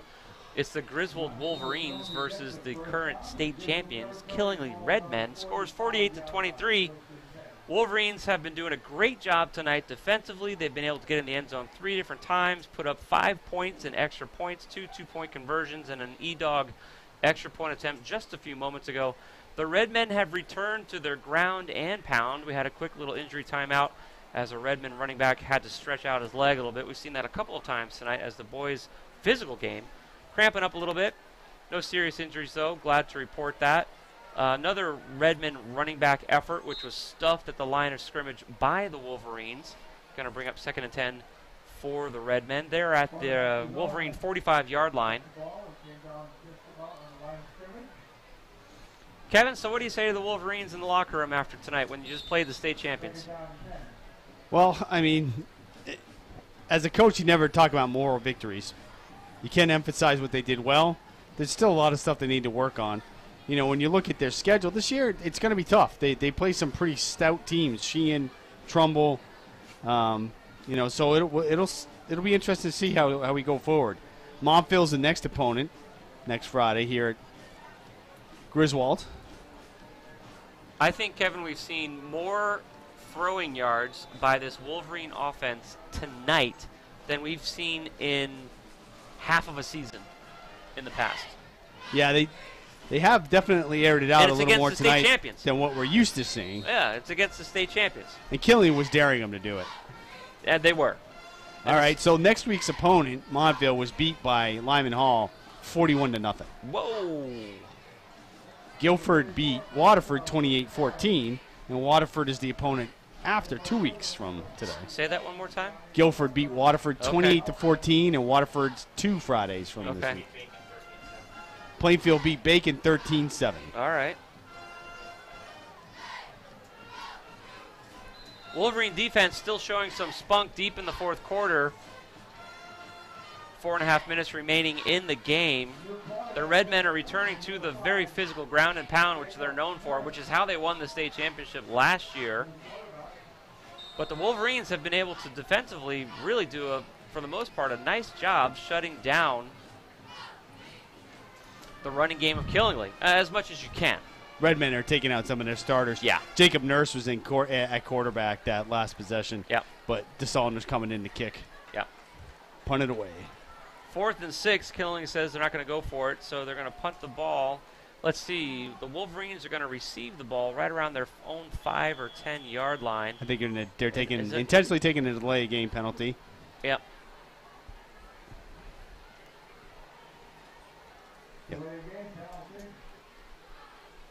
So the ball's going to move back the Killingly way, radio right a little bit here. It's now going to be kicked or snapped anyways from the 48 yard line in Griswold territory. Killingly's going to be kicking the ball from about their own 40.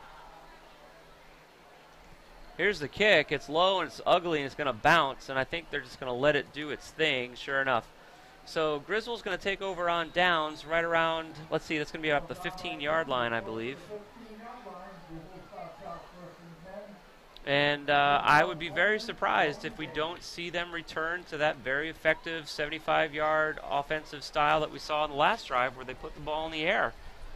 For a number of reasons, it's just a slightly less physical approach to a very physical game right now, and they probably need a little bit of a break. The ground and pound worked 2 drives ago, but they only got about 20 yards out of that effort before they had to punt the ball away, and they don't have the time. Yeah, you're seeing some clean jerseys here for Killingly on defense. So number 74, number 6. They're substituting some of these guys. These guys have obviously just pulled the jersey out of the dryer and put it on. Josh Haney, number 6, 5'9", 160. He's a junior. Number 74, Connor Leduc, 5'10", 245. He's a junior. Sure enough, from the shotgun, Cozio looking to his left, under pressure, scrambling left, throwing, hits number 21, catches the ball, brings it down. So that's a completion for the Wolverines. Chaikow having a big night tonight, defensively and offensively. He managed to get the ball back to the line of scrimmage with that completed pass.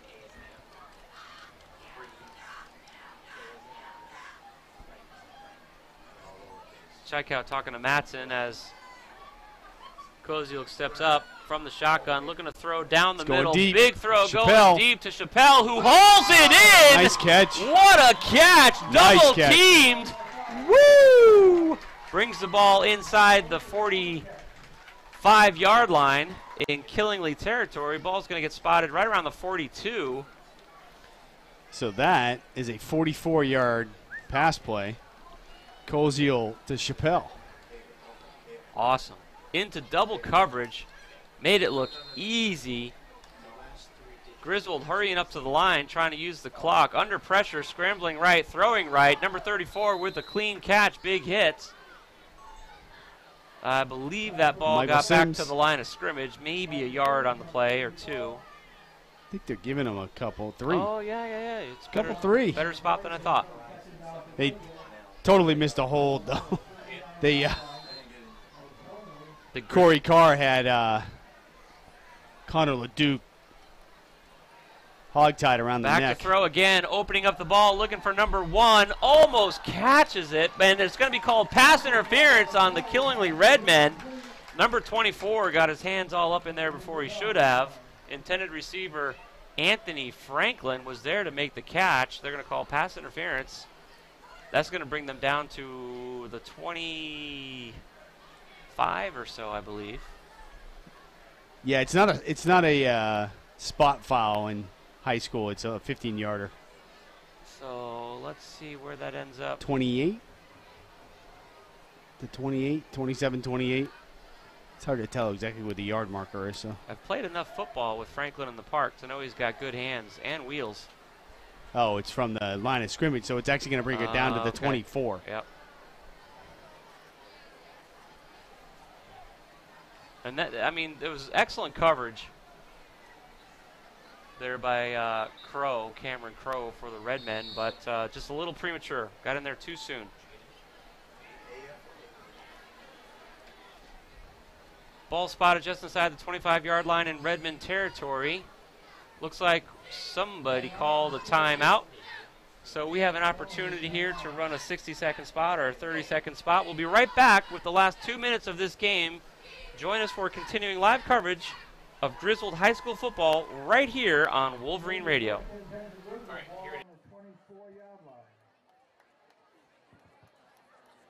Just over 2 minutes to go in the game.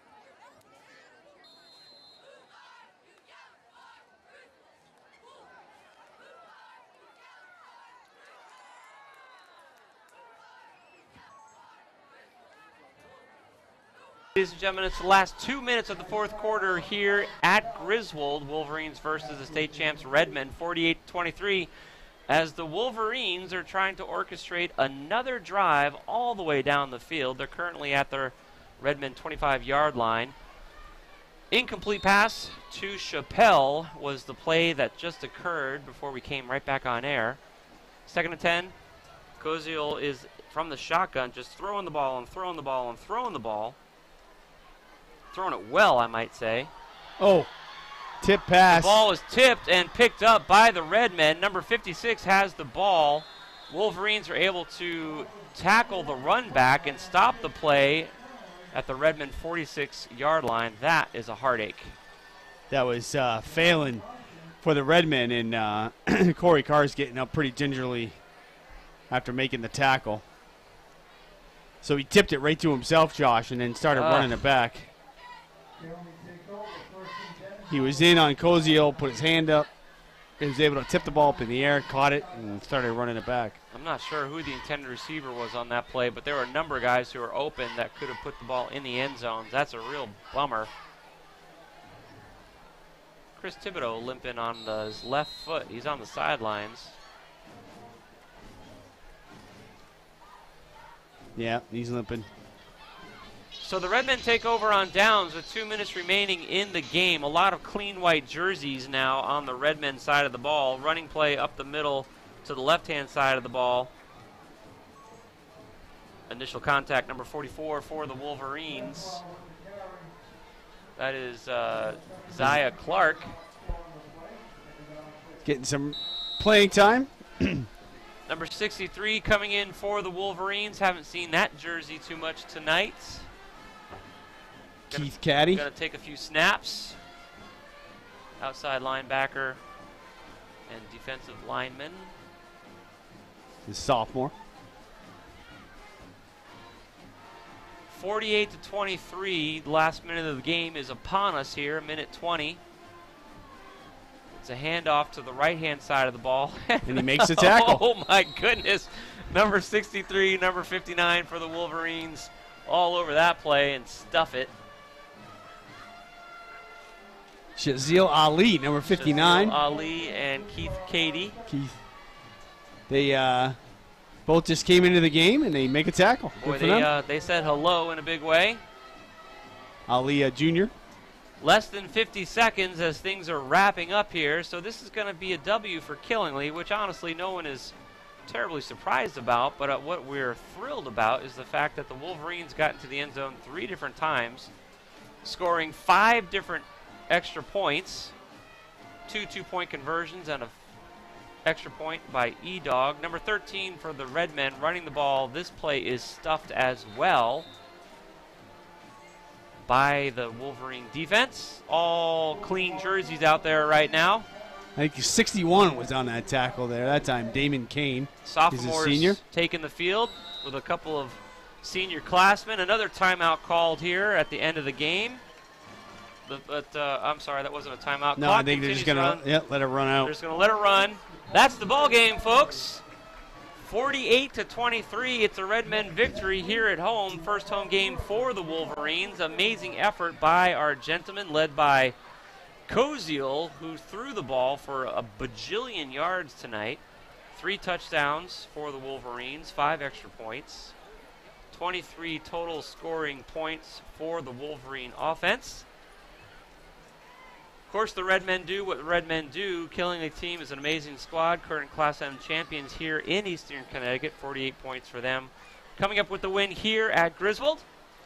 So we're going to take a short break and then be back with our post-game coverage here at 211 Slater Ave in the Griswold Pride Press Box. You're listening to live coverage of tonight's home opener game, the Griswold Wolverines versus the Killingly Redmen. We'll be right back after this break.